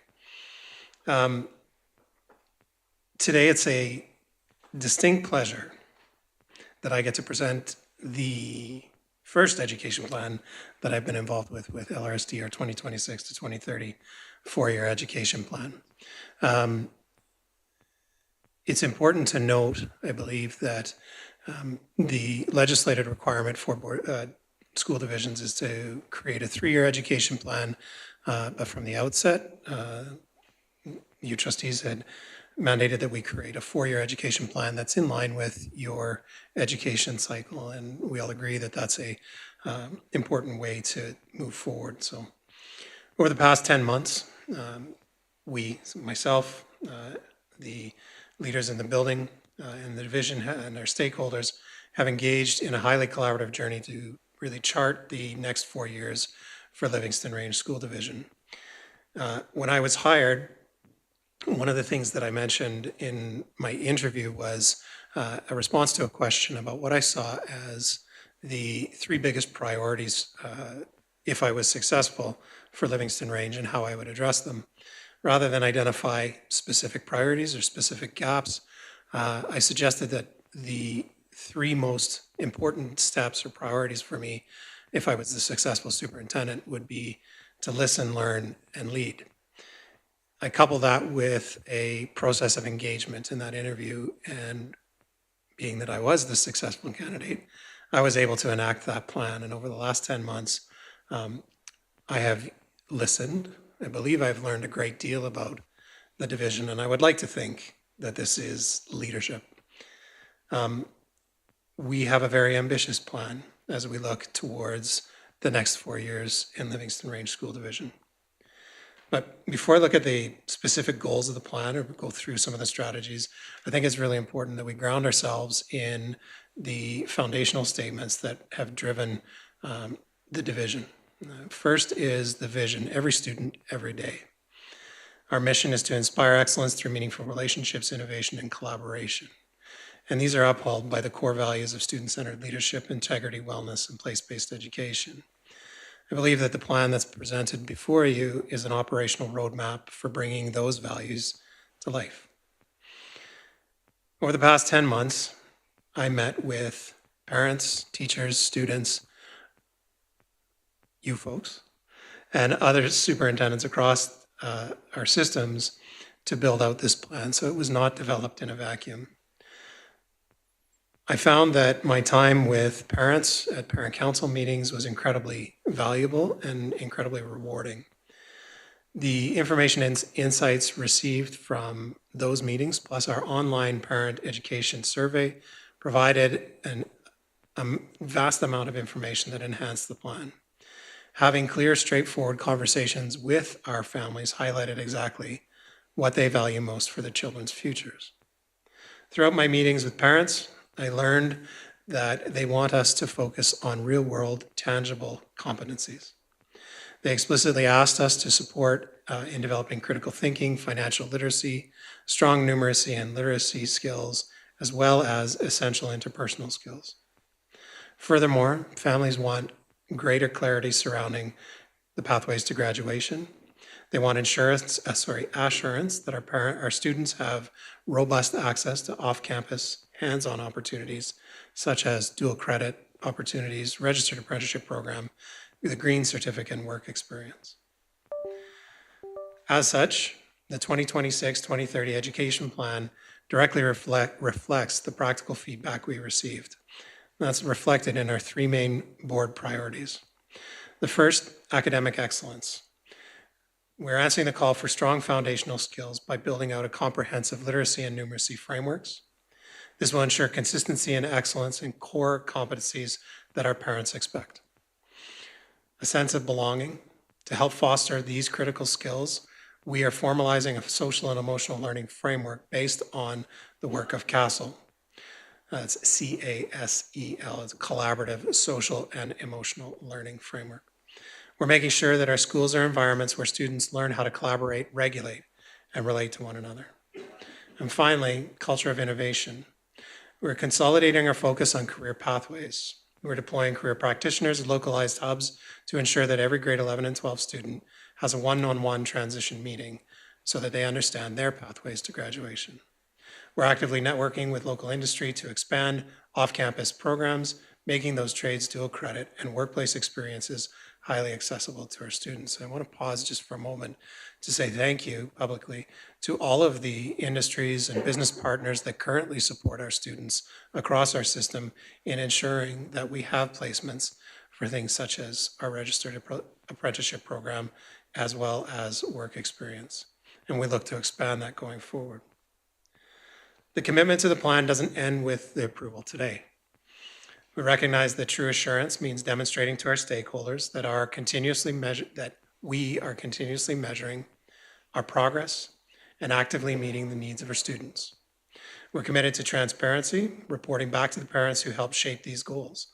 Over the next 4 years, we'll monitor our growth using tools like the Measurable Results Assessment, our annual education results reports, and data we collect from our assurance surveys, along with our PAT and diploma exam results. Furthermore, accountability will live at the local level. Schools will display scoreboards to highlight their progress and will engage in ongoing meaningful conversations with their school councils throughout the year. I want to take an opportunity again, to say thank you to my team that I wouldn't be here without, because a great deal of this has to do with the team behind me. I want to thank you as well for your time and for your ongoing leadership, for your trust, and I look forward to discussion and to bring this plan to life for our students and families over the next 4 years. Thank you. Open it up for questions.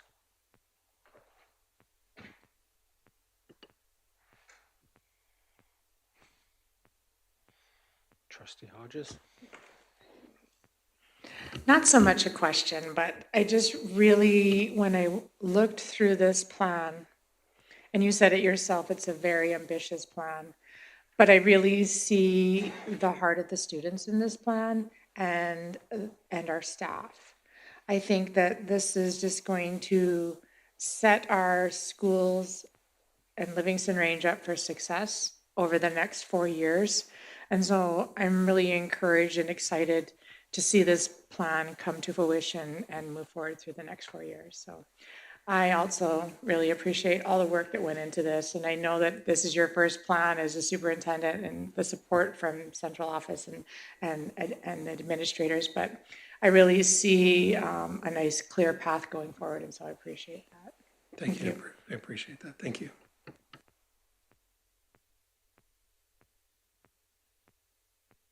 Trustee Churchin, sorry. Thank you. I concur totally with what Trustee Hodges just said in the ambitious part. I really appreciate the stakeholder engagement and opportunity. That's a critical piece. And the end product is a structure and supports for students. And like Trustee Hodges said, just very student forward. I really appreciate the structure it's going to provide to support all staff and community. Thank you.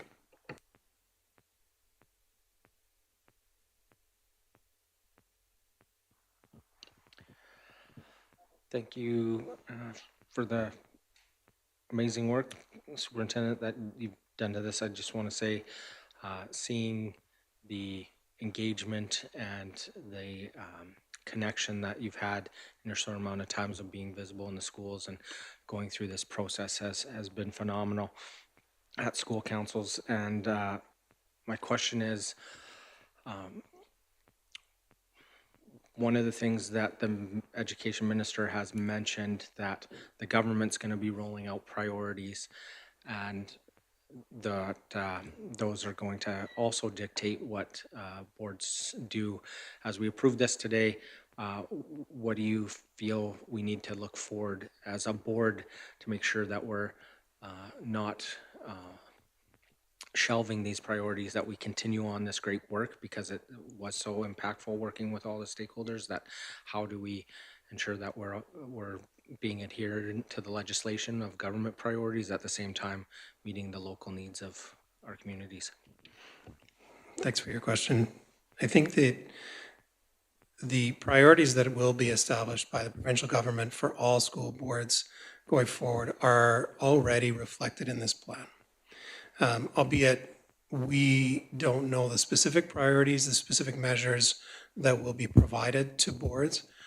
This plan was designed with those priorities in mind.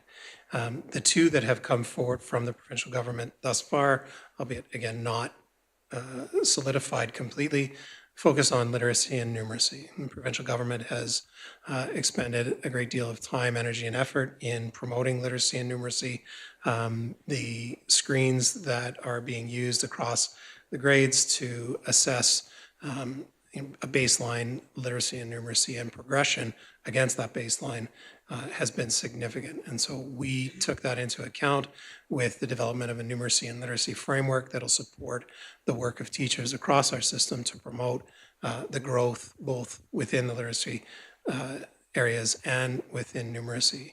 Furthermore, I see this going forward as what teaching and learning looks like in LRSD, with a focus on foundational learning literacy principles and foundational numeracy.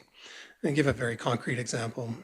At the bulk of, if not all of the parent councils that I attended, financial literacy or basic numeracy was discussed. It came out as a core goal for parents. Taking and developing a numeracy framework, in order to have financial literacy, students need to have that foundational piece before they can understand the more abstract concepts around finance and money. And I would hope that the math teacher sitting to my right would echo that, because I'm a humanities teacher. That being said, I think that regardless of what the province puts forward, we did try to keep in mind where they might go, so that this work is not shelved, that it's not done as a exercise in futility, that we're able to continue forward, perhaps with a few tweaks. We'll see what comes out in the regulations and from the province going forward. But I believe that we've established a plan that will live and be able to continue forward regardless of the direction that the province takes, because it is foundational. It's built on overall success of students with students in mind.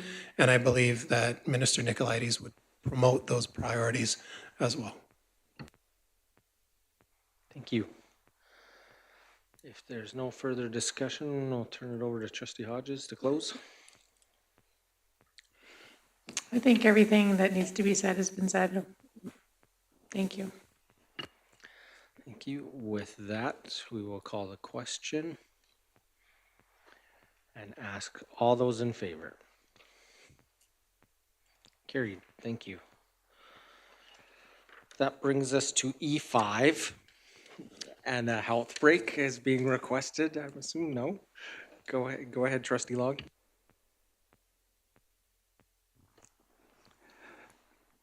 Now that this has been passed, Superintendent Beaton, how will this be made public? That's a good question. So by legislation, we must post this on our website, which will happen either later today or first thing tomorrow morning. So it'll be posted on our website, along with the budget links, which also must be, it's a requirement that we need to post. Furthermore, our communications department, or Carly, she does enough work that she could be considered a department, has written a press release that outlines the objectives and some of the goals within the plan. So that will happen as soon as we are able to approve her release. Great question. Thank you, Trustee Long. So that brings us to E5. And its title is Exploration of ASBA Resolution RE Provincial Achievement Tests, submitted by Trustee Gimber. And I am not going to read the whole rationale background on that. I will, however, read the recommendation. The board recommends engaging in discussion and with administration to explore the educational, operational, and financial implications of provincial achievement tests, PATS, within Livingstone Range School Division. Gather administration's perspective on the benefits, challenges, and unintended impacts associated with PATS, including effects on student learning, instructional time, and assessment practices. Examine considerations specific to rural and small school context, including cohort size, student absences, and scheduling constraints. Consider the broader value of PATS program relative to its estimated system level cost and its impact on teaching and learning priorities. Determine whether there is sufficient merit and board to develop a formal resolution for consideration at the Alberta School Boards Association general meeting, advocating for changes to or removal of PATS achievement tests.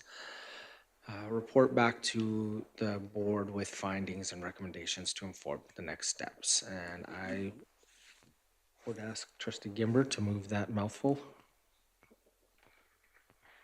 Absolutely. Thank you. And I will turn it over to Trustee Gimber. Okay, thank you. So as a board, I think we've been reflecting on provincial achievement tests within the Alberta education system, questioning them, talking about them. It's been a topic of conversation at a lot of our meetings. So they do come with no direct cost to schools or families, but they do represent a significant provincial investment. Estimates that I could find were between $8 and $20 million annually. So given that scale, I think it's reasonable for us to consider whether the value of the program aligns with its cost and with our priorities. So at the same time, we recognize PATs do offer some value. You know, for many students, they provide early experience with test writing formally, something that they'll obviously encounter in high school, post-secondary, and beyond. And that skill development is important. It deserves to be part of the conversation. We've also heard concerns, including the shift to instructional time that goes directly to test preparation, the limited usefulness of PAT data, especially for rural and small schools where small cohorts or absences can skew the results, and the challenges created by scheduling constraints, and then the reduced local flexibility of being able to choose when those PATs are written. So this motion is not asking, and I want to be clear, I'm not asking for detailed reports or anything onerous from admin. It is simply to open up a dialogue. We'd like to hear directly from the admin team about the value that they see in PATs, whether the current structure serves students well, and whether if they could make any changes, they would recommend any adjustments, or whether we just leave it as is and stop the conversation right there. But most importantly, I think it's not about one trustee's view, it's the will of the board. So if the board agrees this is a conversation that is worthwhile to have with admin, we can move forward together in a unified way. But the goal is for us to gather insight on it. It's just to ensure that the next steps are thoughtful, informed, and aligned with what's best for student learning, and if we should proceed with this with ASBA. Thank you, and we will open it up for discussion. Trustee Long.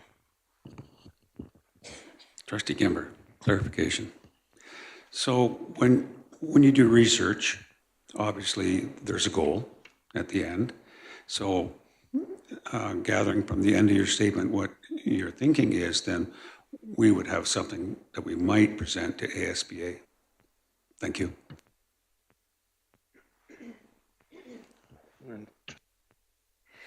Thank you, Trustee Gamber, for bringing this motion forward. I know that at times we've had conversations around PATs and how they haven't been looked at for a really long time. The PATs have stayed the same forever. And with the ability of the government to sometimes cancel them, they've been reduced for the percentage and how much they've been 100%, they've been 50, they've been 60. I do think that it's time to have a conversation about it. And if something does come out of this, and we have the ability to speak to the government and have some some information behind it, I think that this was a good opportunity if it arises.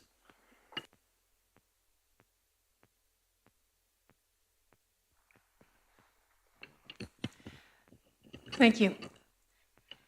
My previous teacher and principal hat considers the advantages and maybe not so advantageous aspects to it. So I also thank you for bringing it forward. I think it's worth the discussion. I think the one question I might have is for Superintendent Beaton. From our perspective, I also appreciate, Trustee Gimber, how you said you don't want a big onerous report that's going to take a long period of time. I'm just wondering if Superintendent Beaton might be able to confirm or not that he could get us meaningful information without it being an onerous task. That's an interesting question. I think just give me a moment to formulate my thoughts before I answer. I think the intended outcome of understanding and it's listed in the recommendation, the education, operational, and financial implications of PATs within a Livingstone range specifically, or small divisions more generally, is not an unimportant outcome. I think that there is value to that. And just for my own clarification, we're talking about the fall general meeting, right? So for ASBA, no, or just in general.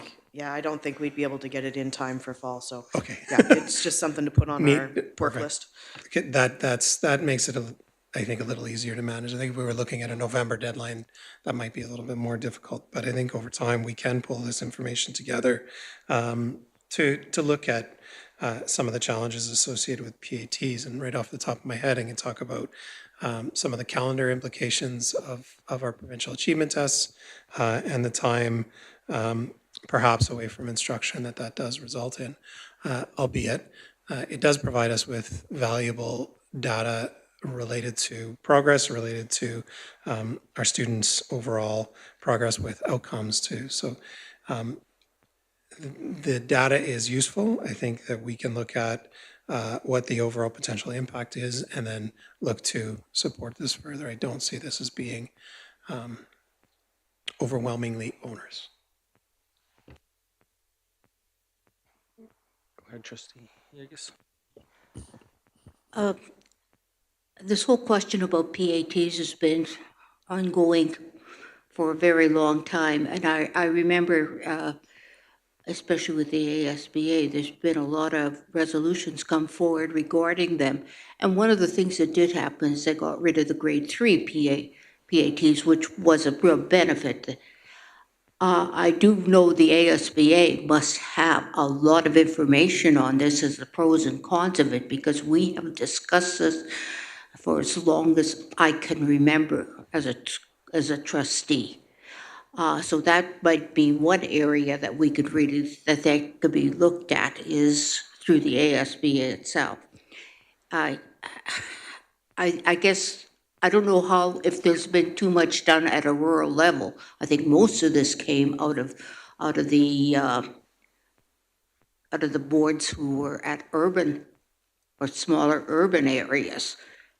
So maybe, I guess with a discussion like this, I guess maybe looking at this from a rural perspective, a small rural area would be probably beneficial, as long as we don't try to make this too onerous on anybody, including our administrators, because I'm sure a lot of them have very strong feelings about the PATs or I shouldn't say a lot of them, some of them would have strong feelings about the PATs. So I guess I'm giving 2 points of view here. Like I would like to hear more discussion on this because I don't know which way I would look at this. As I said, there has been a lot of discussion, but on the other hand, it'd probably be good to have it at the Livingston range at a rural level. Thank you. And just to follow up on that, and I know you weren't asking a question, but I do think I agree with you. Our principals are going to have a lot to do. They always do in the new school year and going forward. And I would not want to add more to their plate unnecessarily. I do think there is some good, as I said, evidence and information that can come through this. And a lot of this data exists internally as well as you said, with ASBA and with other jurisdictions. So it's a matter of coalescing it, asking the right questions, and then presenting it back.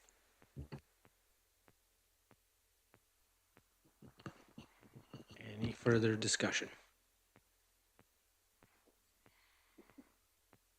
Just for turn it over to Trustee Gimmer for closing, just say thank you for bringing this forward, Trustee Gimmer.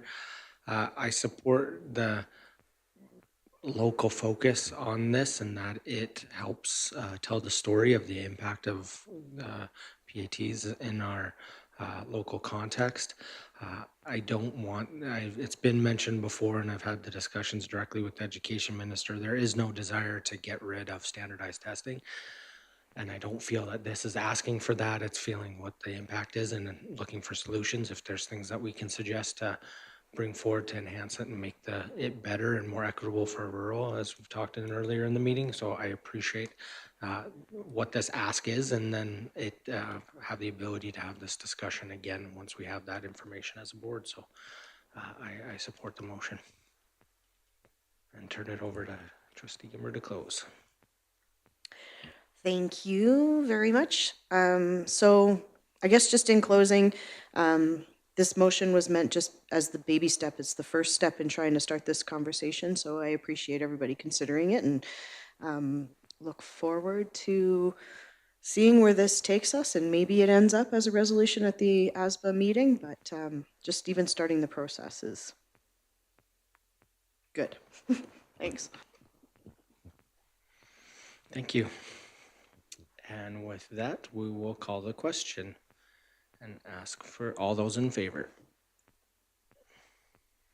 And that is carried. Thank you. That brings us to agenda item E6. And having submitted this item, I will recuse myself from the chair and ask our vice chair, Mr. Perry, who would be willing to chair this agenda item.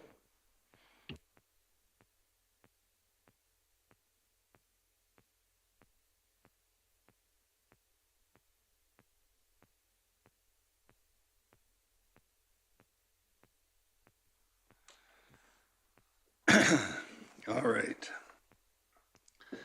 Let's see. Recommendation that the Board of Trustees elect chair and vice chair in a one-year term at the upcoming organizational meeting. And I'll turn that. I take it you're moving it, Brad? I would love Trustee to. Toon? Thank you. All right.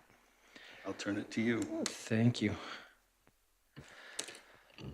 One of the discussions that we've had over the last year that we've had a lot of strategic discussions about in development of the ed plan and having tough budgets on what we want to see going forward as a board. And we have a discussion about doing some more future strategic planning going forward. One of the things that I wanted to do with having a new superintendent and all the things that have come down both provincially and locally from a board level is give the board an opportunity to give clear direction to the chair and the vice position on what that looks like going forward. So I know traditionally it's been for a long time a 2-year position and not asking to change that going forward, just as we wrap up this meeting to have the opportunity at the reaffirmation of our board committees as we talk, if there's any changes that need to happen there. I think that we should have that same opportunity, given the context that we've had this year, to do the same for the chair and the vice position. So love to hear the thoughts of the board on this, and leave it at that. Questions?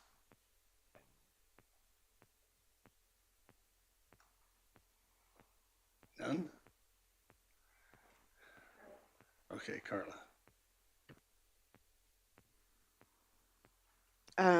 I appreciate you bringing this forward. I believe that one-year terms for chairs and vice chairs are always good, so I am in support of this motion.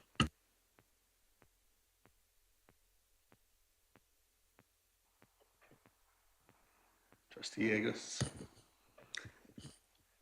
Yes, I have seen that the emphasis and the amount of work that a board chair does is tremendous. And I think it's becoming more and more every year, which puts a lot of puts a lot of work and pressure upon the board chair. So, in a way, I think it would this would help by having a one-year term.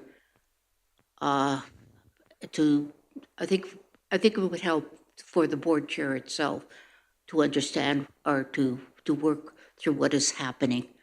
So yes, I also support this.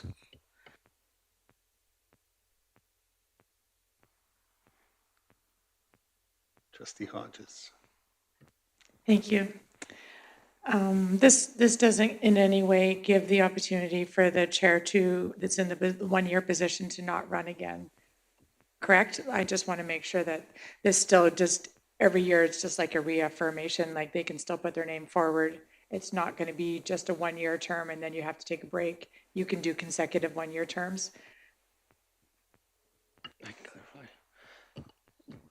Yes, Trustee Toon. Thank you. Yeah, this isn't asking to change it in policy. This is just for this time. And so if the board so chooses to go forward, but it doesn't say anything on term limits or not, it's just with the reflection on this year, we wanted to bring this forward to test the waters and see how it goes, and then the board can decide how to move forward after that.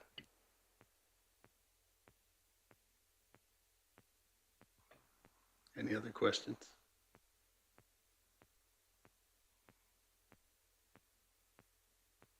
None?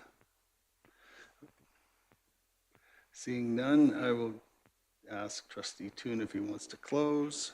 I don't think there's anything further to share. Thanks. Okay, so now I'll read it again, that the Board of Trustees elect chair and vice chair for a one-year term at the upcoming organizational meeting. And all those in favor? That's carried. Thank you, Trustee Burdette, for taking over that agenda item. Trustee Long. We've had a request for a health break, so we'll take 5 minutes and reconvene at 2:20. Thank you.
We'll call us back to order and move on in the agenda to E7.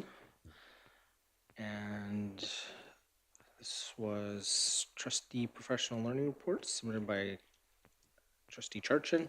To ensure board reflects current practices, trustee Charchin will present an amendment to the board policy 8, section 7.7 to remove verbal report obligation. Recommendation, be it resolved that the Board of Trustees approve the amendment to section 7.7 of the board policy 8 by deleting the word verbal and so that the section reads decisions concerning attendance at activities shall be made by participating board member. Any trustee participating in a professional learning activity must present a written report on activity within 2 planning meetings. After approved activity, this report submitted on a template Appendix F will be included in the next consent agenda. Per diems for professional development will be paid after a written report is approved in the consent agenda. And would you like to make that motion, trustee Churchin? Thank you, and I'll turn the floor over to you. Thank you. I think that was a very verbose way to ask to, or to propose to amend Board Policy 8 to remove the verbal reports after professional learning activities. If this is approved, trustees still can share their professional learning with the board via a written report included in the consent agenda. So I believe that it, one of the most important, one of the important parts of this is to be able to share our professional learning across the board, and it still allows that to occur. Open it up for discussion. Trustee Burdette? I agree with you.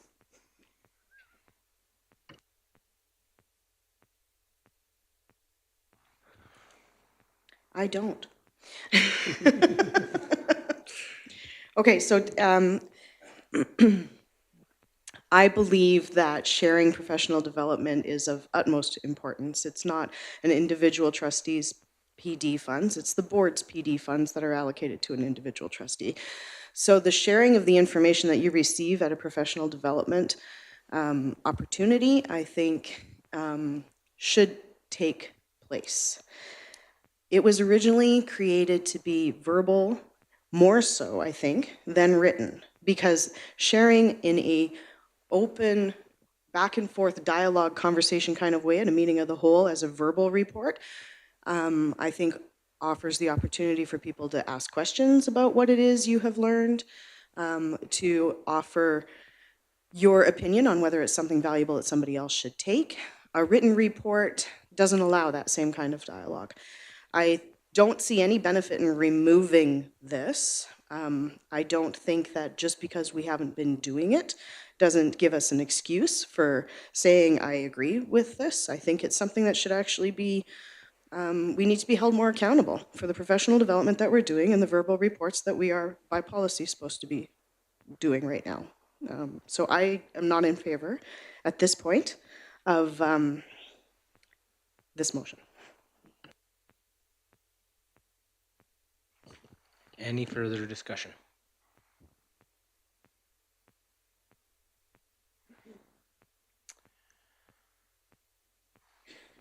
Seeing none, would you like to close trustee Charchin? I would. Thank you. I brought this motion forward simply because our practice and our policy did not align. So I would just like to suggest that if we do not pass this motion, that it becomes a practice at each meeting of the whole for opportunities for the sharing of that professional development to occur verbally as to complement the written report.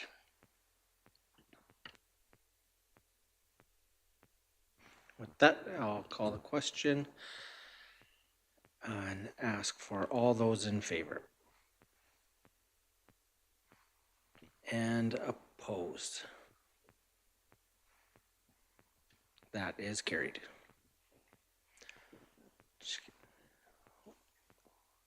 You okay on the vote, Nikki? Perfect. We will continue on in our discussion E8. This is something that I submitted, but it was something that was generally discussed in committee of the whole. So if somebody else is prepared to take the motion, make the motion, I don't need to chair this. This is something that I was just on the list of things that the board was wanting to see coming forward. So if there is somebody willing to make the motion, I'll get Trustee Churchin. Would you like to speak to it?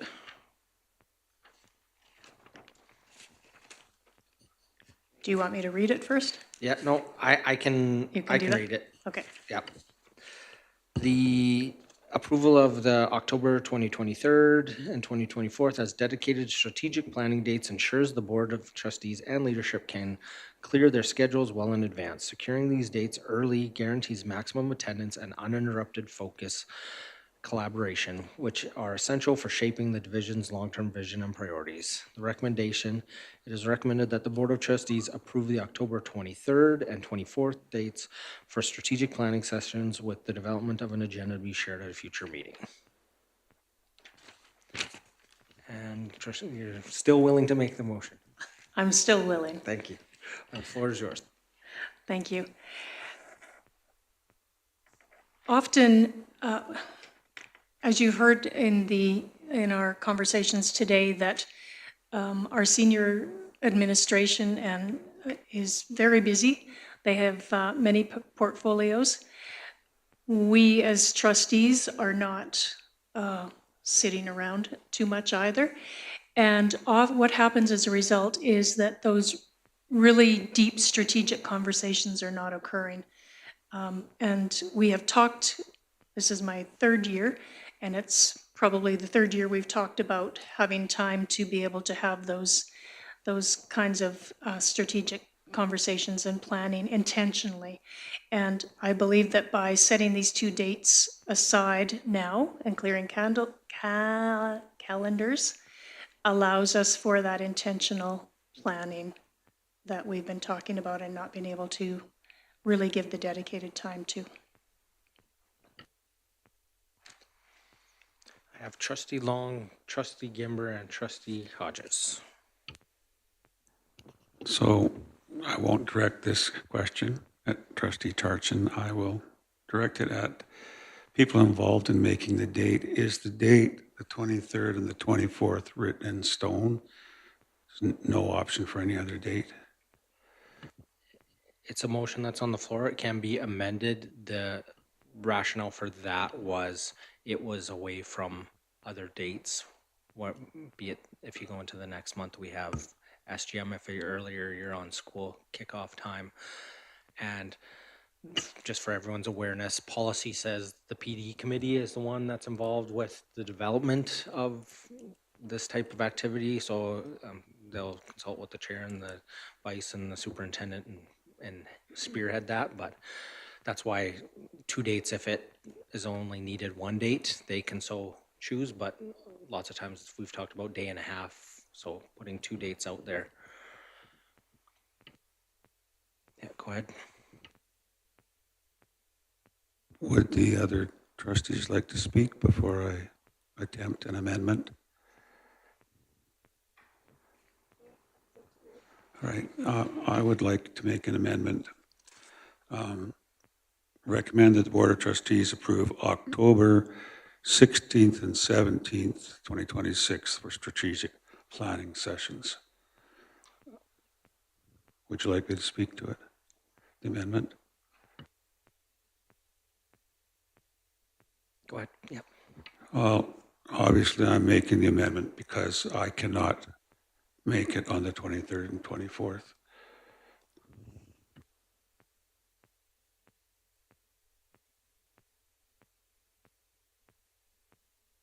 So there's amendment on the floor. Anyone like to speak to the amendment?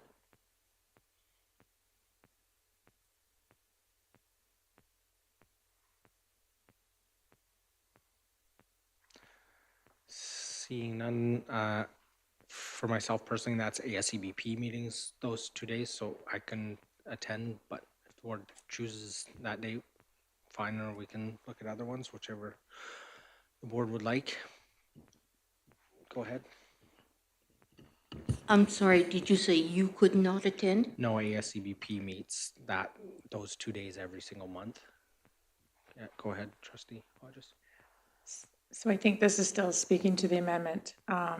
Does it have to be a Friday, Saturday? Like, I guess I'm a little unclear on this. I guess this would be a board retreat because, Not a retreat, strategic planning. okay, Not retreat has different connotations where retreat is go away to a alternative location, whereas the board has, I'm just saying that's why that language was used. If go Point ahead. of information then. So it was mentioned that the Professional Development Committee would be the one that would be planning this, and it doesn't say strategic meeting, whatever this thing's called, in our terms of reference. It specifically says retreat. So are we treating this as a retreat and we'll change our terms of reference to remove that connotative word out of there? Is that the idea behind this? And then, well, It's the will of the board.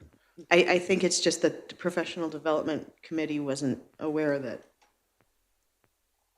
whatever.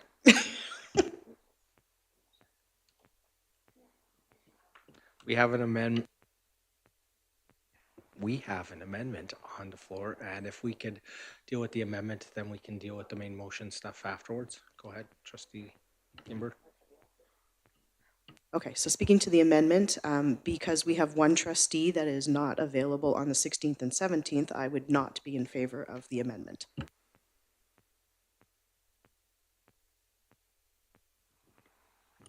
This is a point of information. We talked about meeting with the administrators. Would this be a meeting with the administrators also? Or would it just be something just for the board, strategic planning for the board? It is all up to the development of it. We've done, a long time ago, we did combined. It was half with administrators, half not, but that's been so long that it's all what the board would like to see going forward with it. So And I this would echo exercise that. was just to get the dates in the calendar. I think that it depends on the will of the board. So if the board would like us to have administrators as part of that, and it's over Friday, Saturday, then the ask of administrators would come in on the Friday, as it's the regular workday, and we could manage from there, but really that's the will of the board.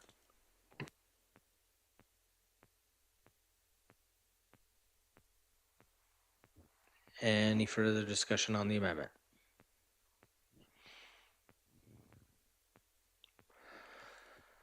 Seeing none, call the question and ask if trustee Long would like to close.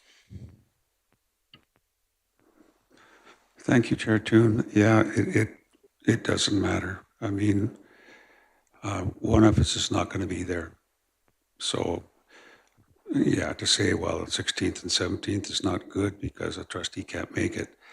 I absolutely cannot make it on the 24th, 23rd, so that's another trustee can't make it. So I guess my amendment is rather irrelevant. One of us is not going to be there. So I'm fine either way. Can't make meetings to fit everybody.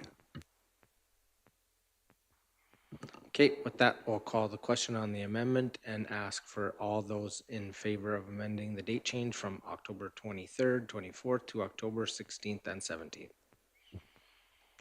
And ask all those in favor. And I would ask for all those opposed. And that is defeated. We are back to the original motion, and I would open it up. Trustee Hodges.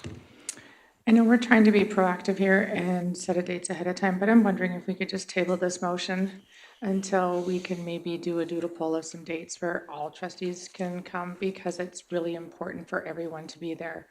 And maybe we can throw out some dates. So I'm just wondering if there's consideration to, is it postpone or move to the next board meeting? Sorry, I'm not sure which process would be better. In lieu of time and expedited, I would suggest if it is amenable to an amendment to remove the dates and say approve the 2 dates based on Google poll results. Sure, And then it could be, or poll, based Sure. on board availability. So we can approve the 2 dates and we can move forward with it and find a date that works for everyone. I appreciate the wanting to do that, and it's critical we have everyone here, but I Yes. don't want to wait till a longer meeting to approve, because if we can get a date this week, then administration has it in their calendars as well. Okay, so just amend the motion to read that Recommended that approve 2 dates Yeah. for strategic planning sessions based on, based on the doodle poll, based on trustee poll. trustee poll, okay. Nikki, you got that? Okay, we'll just pause for a minute then. Oh, sorry, I'm not the chair. Approve the 2 dates for, strategic plan based on the trustee poll. Okay, that's great, and is somebody willing to make that amendment? Well, I am. Trustee Hodges? Would you like to speak to that? I think I spoke to it a little bit. It is crucial that we have every trustee's voice at the table. We're strategic planning. And I think that us sitting here trying to pick dates is just a waste of time when we can just send out a poll and then we can go from there. So again, I think having the 2 dates, it's really important. So hopefully we can figure that out. And administrators too. So if that's the way we're going, then we need to know that too. So, but I do think an agenda needs to be kind of set so we know how we're moving forward. Thank you. Thank you for that. Open up for discussion on the amendment. Seeing one. So does this specify that it has to be 2 consecutive dates? And it could, like, the amendment is just saying 2 dates, but it doesn't necessarily have to be consecutive, right? Okay.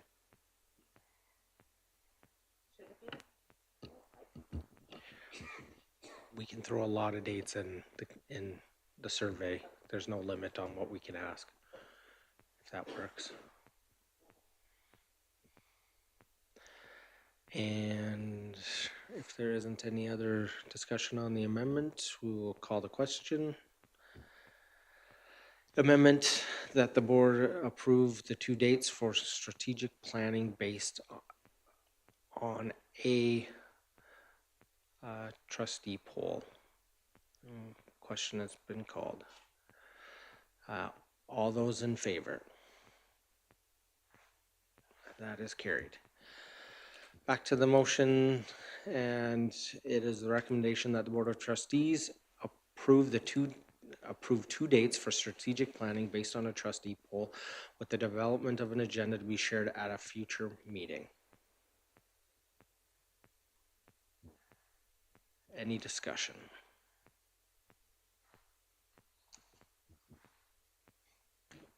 Seeing none. All those in favor? Carried. Thank you. Speaking of setting dates, we will move on to E9.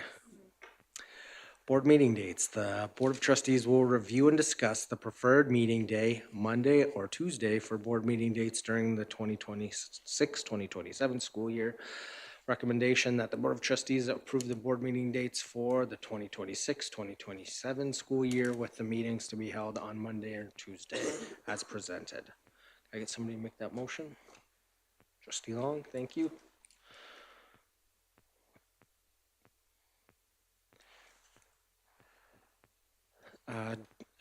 If it's okay, I'll just provide the background. Vice Chair Burdette and I asked Superintendent Beaton, because there was some discussion previously that we were looking at Tuesday dates, that we have that included with the possibilities of dates when we were setting this, that there was a conflict this year for Monday. So just wanted that for preparation, so we had fulsome amount of information when making the decision, not a preference either way. So I will turn it over to Trustee Long to speak to it, or we can open up to Superintendent if. prior to last year, our meetings were on Tuesday. We switched to Monday last year because of complications for one of the trustees, which was a good idea. But as long as as Tuesday is a date that everyone can make, and that it might be the best day for central admin, we need to make a decision for next year's meetings, whether we're going to continue on Mondays or go back to the tradition of Tuesdays.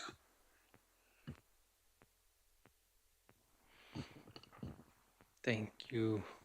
Would you like me to read the recommendation? If you'd like to, yeah, I will, because to it hasn't. amend it, yeah. That the Board of Trustees approve the board meeting dates for 2026-27 school year, with meetings to be held on Mondays/Tuesdays as presented. Now, the confusion is, do I need to make a recommendation for one day or the other? Yeah, we All need right, to start then the discussion with the. I'm Monday or going to Tuesday. recommend that we go back to Tuesday meetings, as was the tradition. Perfect, thank you. Trustee Long, anything to add, Superintendent, on the dates that were presented? So, I mean, my first response is going to be whatever the will of the board is, but that seems like an escape hatch that avoids the question, albeit it is true. I think that a lot of meetings that are scheduled provincially this year have taken place on Mondays. And luckily, for the most part, they have not conflicted with our board meeting schedules. We can make the Tuesday dates work. We'll have to shift a few things with admin council because I scheduled them tentatively and block space on Tuesdays, expecting that we would have board meetings on Monday. But again, that can be adjusted. I think it's really important that we make sure that whatever route we go, Nikki has pulled this document together for us, that we consider some of the deadlines that we're going to have so that we can potentially avoid having to schedule supplemental meetings outside of this regular schedule. But again, we can move our admin council dates. I have shared those with administrators for initial feedback. But again, we can move them around. And I do think that I do see some utility in having a board meeting on a Tuesday. Monday coming into the office to start the week with a board meeting does present some challenges, but I mean, we've made it work well this year. So again, I'll go back to my initial response by saying whatever the will of the board. Trustee Agus, then Trustee Gimber, and then Trustee Hodges. This is a point of information. Have these dates been checked with the town to make sure these rooms are available? Yes. Trustee Gimber. Point of information for Mr. Perry. Which months are the audit committee months, please?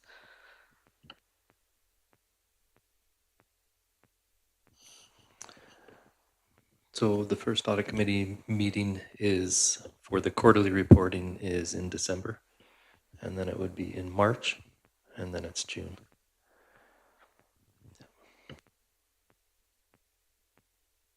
Trustee Hodges.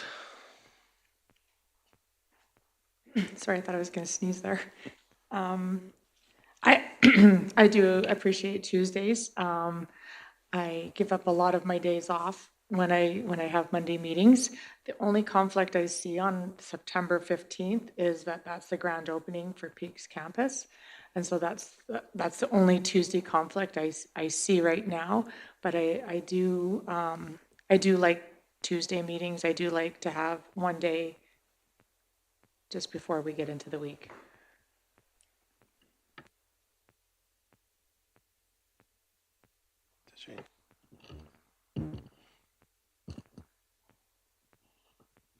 Mr. Perry just asked, just so everybody's aware, about the Peaks grand opening date and whether or not that was flexible. And I'm going to reserve answer on that one until I speak with our communications department.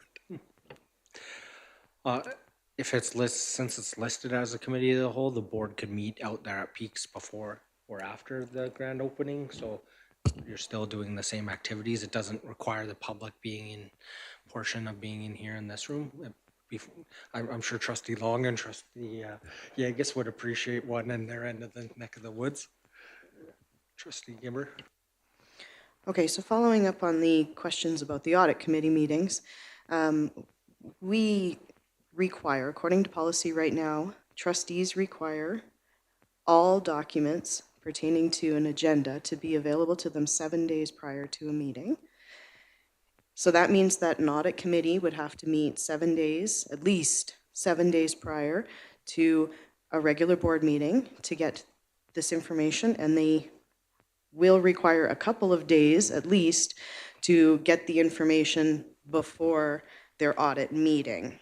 So we would like, and I'm talking about the audit committee right now, are the regular board meetings for the months where there is an audit committee quarterly meeting to be the last week of the month, to allow for all of the policy numbers, dates, of more than sufficient, well, not more than sufficient, sufficient time for the finance department to get the information together for us and for our public members and trustees to have some time to actually review the information before the audit committee meetings, and for all of the trustees to review the information prior to the board meetings.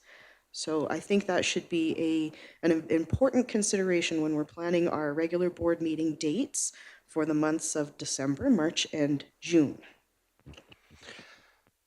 Just point of information, we can't have a meeting the last week of December. There's not gonna be, staff don't work during that time.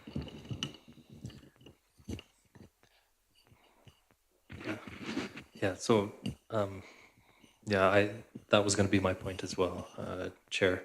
The only thing I wondered whether in that month, whether we could have an audit committee meeting in December and bring it in January to the public board meeting, if there was something emergent that the audit committee identified during that review, then maybe there could be a special meeting of some nature, but that may be just for December anyways. Just a clarifying question, why couldn't we do that for all months except for June? If we move June to the end, then you're getting that before the break. And then the other ones, you're just reviewing the same month because it was listed that the last week there's spring break, which that moves around. But that way, just throwing it out there timing wise for the audit committee, then they could have their meeting whenever during that amount of time and approval at the next board meeting. So I'm going to put that back at you, Mr. Perry. Is there any regulations or anything that says we have to meet within a certain amount of time at the end of the quarter? No, typically we meet at the end of a quarter. I mean, timeliness as far as when we would make decisions, but that would more or less be an operational type scenario, and we're bringing the information to the board as to the decisions we've made based on the information that we've had, and we're sharing that information with the audit committee. But if the board had a desire to pass a motion or something of that nature based on that information that was received, timeliness is really the only thing. So if you're the first quarter is the end of November and you're getting that information near the end of January, that would be the only concern. But in this scenario, like I say, if the audit committee felt that there was something that needed to be brought to the board in an emergent nature, you could call a special meeting. And flexibility of having a special meeting on a committee of the whole date too also, if that requires it. But if is there any, we had the item brought forward, is there any specific amendment being put out on the floor?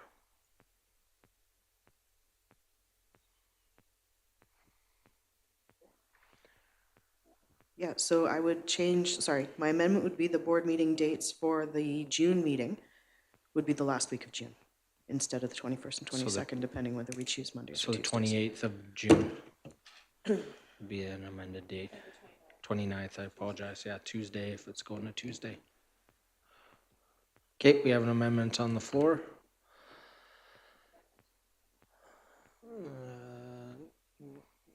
Yep. Discussion.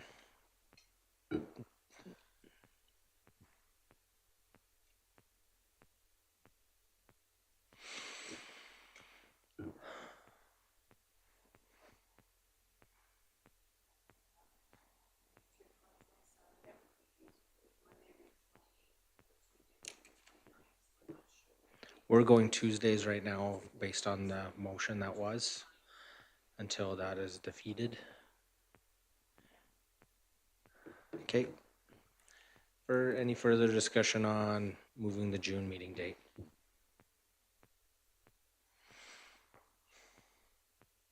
Seeing none. Call the question. All those in favor? That is opposed?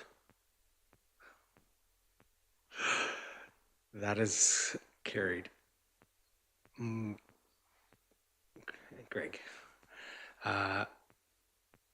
Other highlight, something I'd like to just bring up, if we go to Tuesdays, which is on the floor now, until it isn't, the November 10th date, I would suggest moving it to the week previous Tuesday, having it on the day that most schools have their Remembrance Day activities, being now that that is an operating school day. Typically that was a week off school, but now in the upcoming calendar, that's a day that I think most of us are requested to be in schools those days. So if chairing it, don't want to make the motion, but if somebody's willing to make a recommendation to move that to the next thing, I think that would be something to consider. I'll make that motion for you, Chair. So move the November 10th date to the previous week, to the 3rd. We have conflicts going the next week for ASBA, would be the rationale on that, but Trustee Gimbert, would you like to speak to that? No, thank you. Okay, any discussion? Seeing none, call the question that we move the November 10th date to the November 3rd, 2026. All those in favor? That is carried. So we're back to the original amendment because both were on the floor that we amended it to Tuesday as presented. So if you're in opposition to Tuesdays being the day that is named, we'd ask you to speak about that. Point of information, for the board date in November, are you saying that the meeting will be on Monday then, rather than Tuesday? No, the amendment just changed it to November 3rd. So that consistency of keeping that. Well, that's the meeting of the whole. Yeah, so it would be November 3rd would be the board meeting date. Yeah. No, that, November 30th is listed on our sheet. Yeah, committee of the whole was, yeah. So there is no Tuesday on that one. no, that's what I'm asking. Yeah. There is no board meeting date for Tuesday in November. I don't know why that one didn't have a date. So 23rd.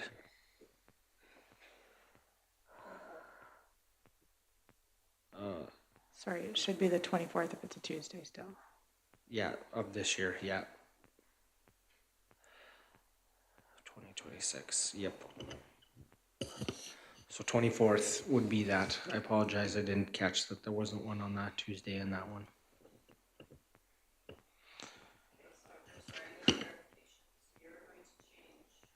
So we changed the committee of the whole to the 10th, that from 10th to 3rd, that one's already there.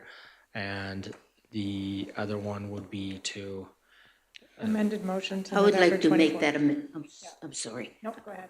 I'd like to make that amendment that our that the board meeting date for November be Tuesday, November the 24th. Okay, perfect.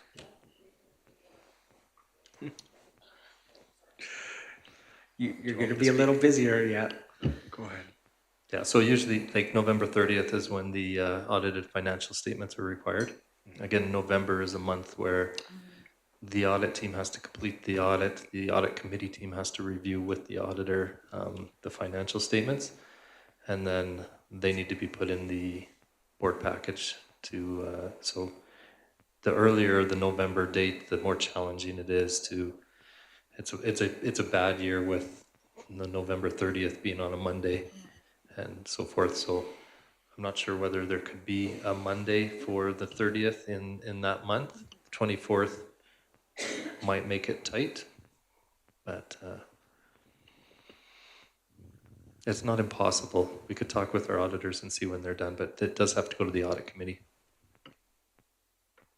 Okay, is now when I make an amendment to make our Monday, or our November meeting will occur on November 30th, 2026, for the audit deadline, regardless of whether we choose Monday or Tuesdays for the rest of the year. Okay.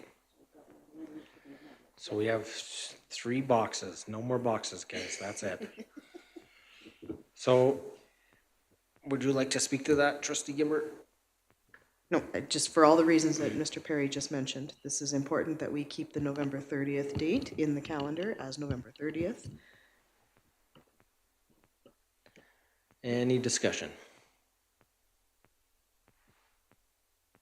Seeing none, call the question on the amendment that the November 2026 regular board meeting will be held on November 30th due to audit commitment. Committee, audit submission deadline. Perfect. Audit submission deadline. Everybody get a chance to look at that. Okay, all those in favor? That is carried. Now we're back to the previous. We can rescind it. If there's no, by unanimous consent, if there's any opposition to rescinding the previous amendment.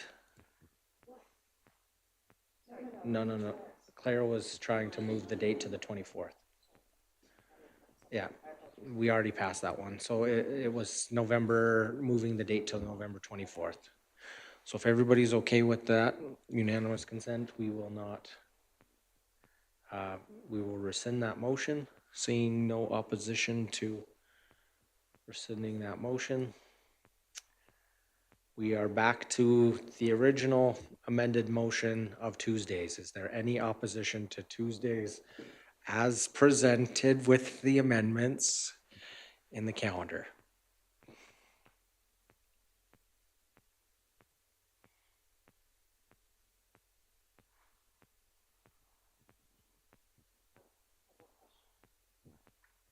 So, sorry, just one question. Mr. Beaton, you mentioned that your admin council meetings are usually on the Tuesdays, and you could move them around if we chose Tuesdays instead. Do you foresee that you would have to move them around? And if you did, is there a trickle-down effect to other meetings that admins have in their own schools? Or like, is this going to be problematic if we change it to Tuesdays? That's a tricky question to answer because I think there's multiple layers to it. So I'll just break it out kind of piece by piece. Changing admin council does have a potential trickle-down effect to the schools. Often administrators structure their staff meetings to correspond with admin council and the information that's shared. Again, because all of this is still in draft form with administrators, I do feel that we can make some movement. I'd have to go back through my calendar and look at all the dates for draft admin council to better answer that question as to whether, which ones we would have to shift or where we would have to move. But the most simple answer is yes, there is a bit of an impact. I do believe that we can make it work based on whatever the board decides.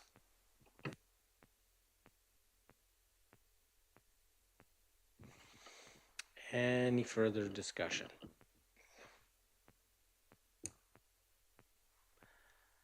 Seeing none, I will ask Trustee Long to close.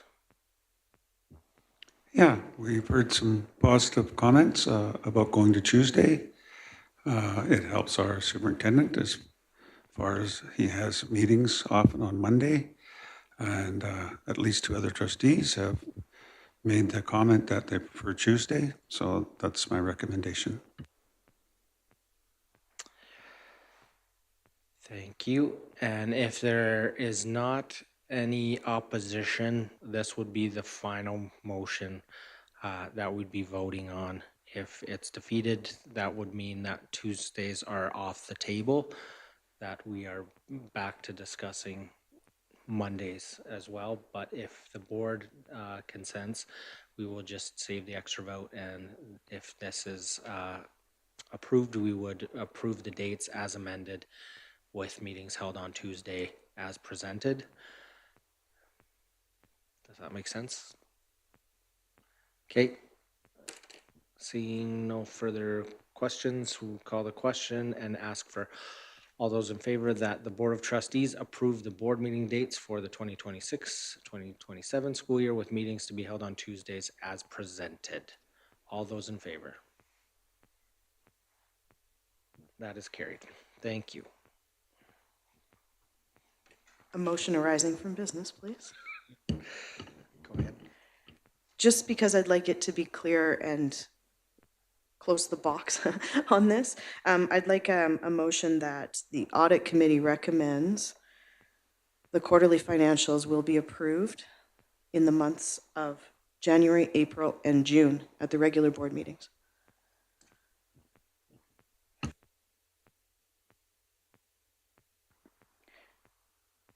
Recommends the quarterly financial report will be presented for approval at the January, April, and June regular board meetings.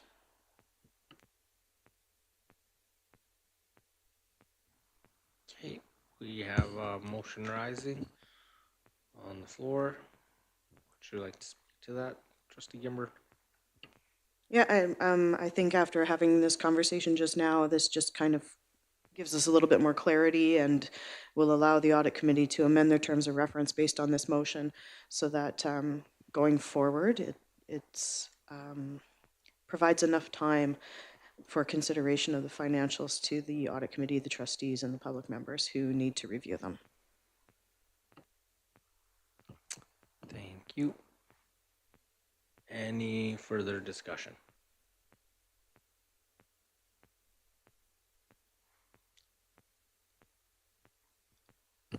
Just wanting to confirm that that works at the system end.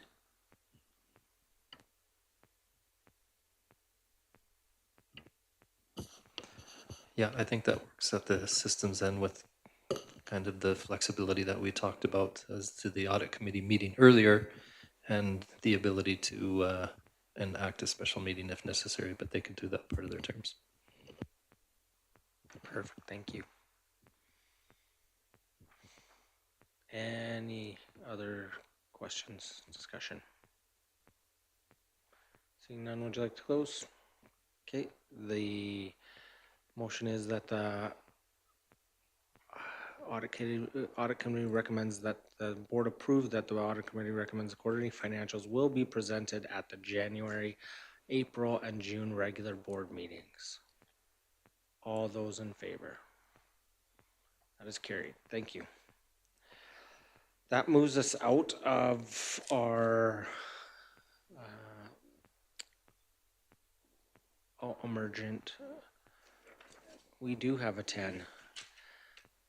That emergent item is that the board initiate the Nanton School naming process. I can speak to that, so if you want to chair, Trustee Burdette.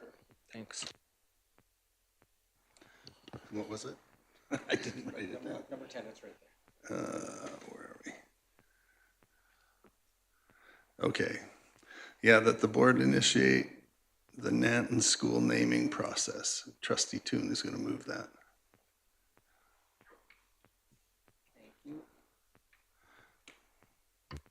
So this is a process that is very prescriptive in the Ed Act and through policy of naming of schools.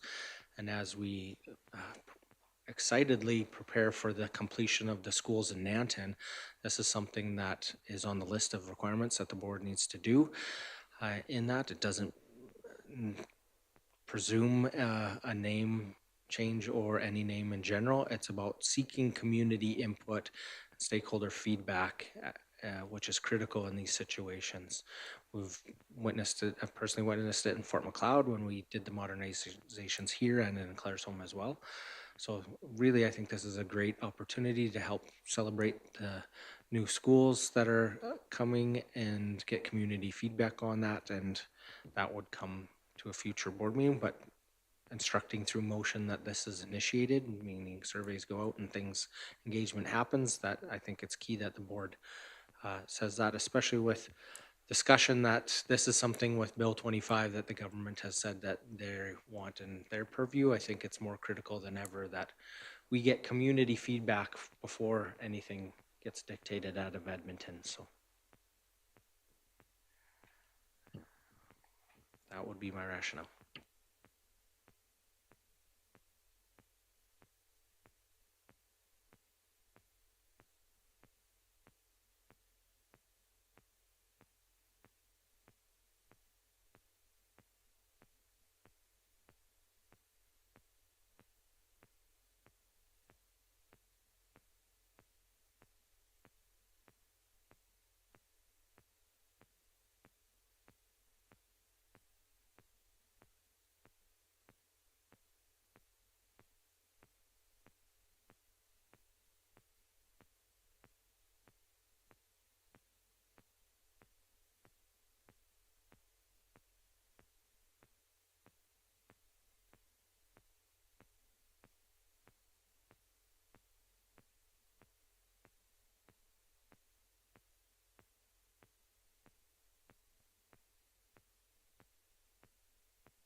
I forgot I was chairing.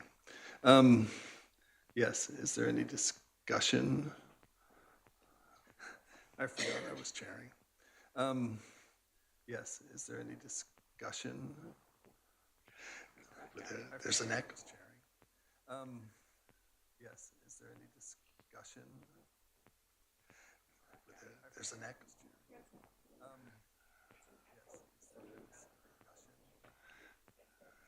Huh?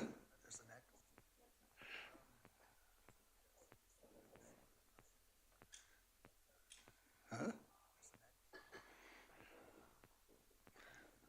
Okay.